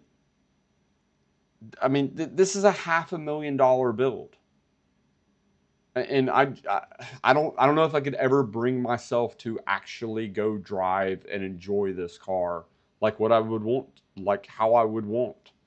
Does that make sense? Oh, it's definitely tubbed. Yeah, it's definitely tubbed. If there's one thing I love is It's an not a interesting driver. swap. No. So, looks like it's a drift car, not an LS. Gen 3 Hemi in a freaking, I think this is a Nissan? The 350Z. I'd have to look at the back. Yeah, it's a Nissan. Again, Gen 3 with a Magnuson supercharger and a Nissan. I love Full it. carbon it is body. so wrong, it's right. Such a cool overall build with that stuff, thinking outside the box, and going with that engine setup. But The tail lights are terrible. You see the tail lights? What is up with these tail lights, bro? This is like Nope special, like terrible tail lights. But the whole thing is carbon, which is pretty sick. you know, I'm usually not a fan of drift cars, but when you stuff a Gen 3 Hemi in your drift car, you're okay in my book. That's wild. Like the packaging of it. I mean, if it fits, it ships. Actually, that fits. If you take a look at that, man, that's cool that they got that in there. And That's a tight fit. look, maybe a little bit of room to spare, but that's thinking outside the box. All right, so we have a really cool this take. car, man. Oh my God, this car. So I've been seeing photos of this Grand National on Instagram, and from what I've seen so far, I haven't really dove really deep into all the builds from SEMA yet, because I kind of wanted to save it to do it with you guys so we could talk about the builds and, you know, I could get your reactions as well. This is probably, from what I've seen so far, this is probably my favorite car from SEMA. It's a Grand National, but it is a Grand National on a totally different level, man. A totally different level. On a Grand National build here, I mean, this is sleek, nasty, checks every box. Oh my God. Check out the wheel fitment on this thing. Those things are massive, but they just look like they should absolutely fit there. I dig this build totally with just how they've made this thing even meaner and nastier looking, but on the inside of the car, they still keep it looking real. You know, it still has the look of a classic G body, but still, you know, has some nice modern touches. But then under the hood, look at this whole situation again. Great build with all this quality parts. I mean, this is cool. Definitely dig their take on how to make a classic car, make it look even better. Wow. Totally cool. Would rock this thing, absolutely. I have to find like a build breakdown where somebody goes really into detail about that Grand National, so I can watch that, because definitely my favorite car that I've seen so far. So to finalize things, we'll leave on a rather drag zine related note here. Of course, I'd find another drag car. We actually did a video with the owner over there, Jared, earlier on this car. We kind of give the rundown on it, but this is Larry Larson, old No Prep Kings car. Body would actually fit perfectly for a Cadillac ATS, 100%. Panel. Yeah, the wheels on that Grand National were so perfect. The thing about the wheels on that Grand National is they were obviously inspired by like the original GNX wheels, but they were like 20 inches. And like the wheel and tire fitment was perfect. V6 Grand National. Yeah, it was originally a V6 Grand National. That one had a twin turbo LS in it. But this car is super interesting as well. I've not seen this car. I don't know what this is, but it's obviously a inline turbo diesel drag car. It kind of looks like it kind of like body wise, it kind of looks like a Toyota or something. For panel, this is OEM as it gets, but you know, instead of putting a supercharged, turbocharged big block in it, Jared decided, let's stick a big old diesel billet motor in this thing and go really fast on small tires. 3,000 plus horsepower of diesel rip coming out of Damn. this thing is definitely not what you'd expect. But, What is this, a Cummins? no matter how many times I see this car, it still makes me stop and go, that's cool. Because not only It's an Larry's inline old car, 6. which matches, like I said, it's cool because you can put another Cadillac ATS next to this thing. You could use the same body panels. It's a perfect match for it. Oh, it's a Cadillac. This is a Cadillac. This is a Cadillac ATS-V, the coupe. And it just has a turbo diesel in it.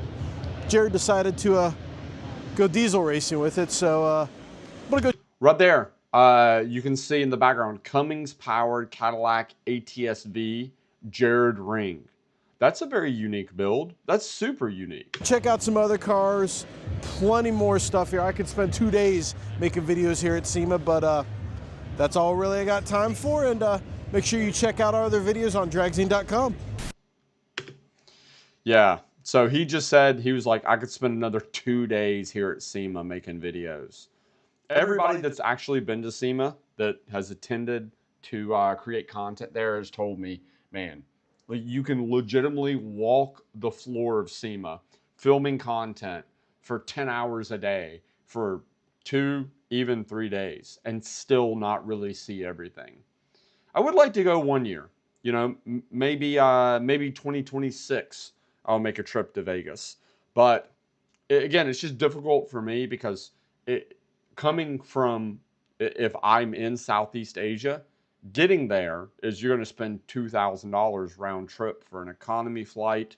You're going to spend, $300-400 a night for a hotel in Vegas, SEMA weekend, food, going out drinking, networking with people. I mean, it's going to be a $5,000 weekend to go to SEMA, unfortunately. The trunk looks longer than stock. Talking about the Grand National. Yeah, I think it possibly is. Or maybe it was just, actually, it's probably not. It's probably just the angle of the camera because he's using a wide angle camera. But Legit Street Cars has a solid build on a Grand National. Okay, I'll check that out. I love the Grand Nationals. I think they're super cool. The Grand National is, I kind of grew up with a lot of Chevrolet American muscle cars. And the Grand National was kind of the first car that my dad was like, holy crap, this isn't a V8. It was the first car that wasn't a V8 that really like shook American car guys, where they realized that, you could have a V6 or something other than a V8. And if it was turbocharged and you shoved a ton of boost down the engine, it would make legit power. And the Grand National was like beating Corvettes at the drag strip as a V6. And that blew people's mind, in the 1980s. So I don't know. I've always really liked Grand Nationals. Grand Nationals is one of those cars that, just like the Evo and many other cars, have always just been on my bucket list. I think probably the Grand National would actually probably be a lot like the Evo, where I want to own one, but once I own one, especially if it's stock, it's probably going to be pretty boring. But it's also way cooler than an Evo, in my opinion. So. But look, guys, it is officially midnight here in Pattaya, Thailand, and I have been live for 3 freaking hours. We peaked at a little over 100 people in the chat during that time. I just want to say thank you for the support here on the CB Live channel. But tomorrow is Monday, and I do have some things to do. So I'm going to finish my beer. I'm going to get some sleep, and I will be back live on this channel Tuesday morning, which is Monday night, if you're an American, and I'll catch you guys then. So I appreciate you guys being here, but I'm going to get some sleep. See you dudes later. Peace. How do I stop streaming? I got it.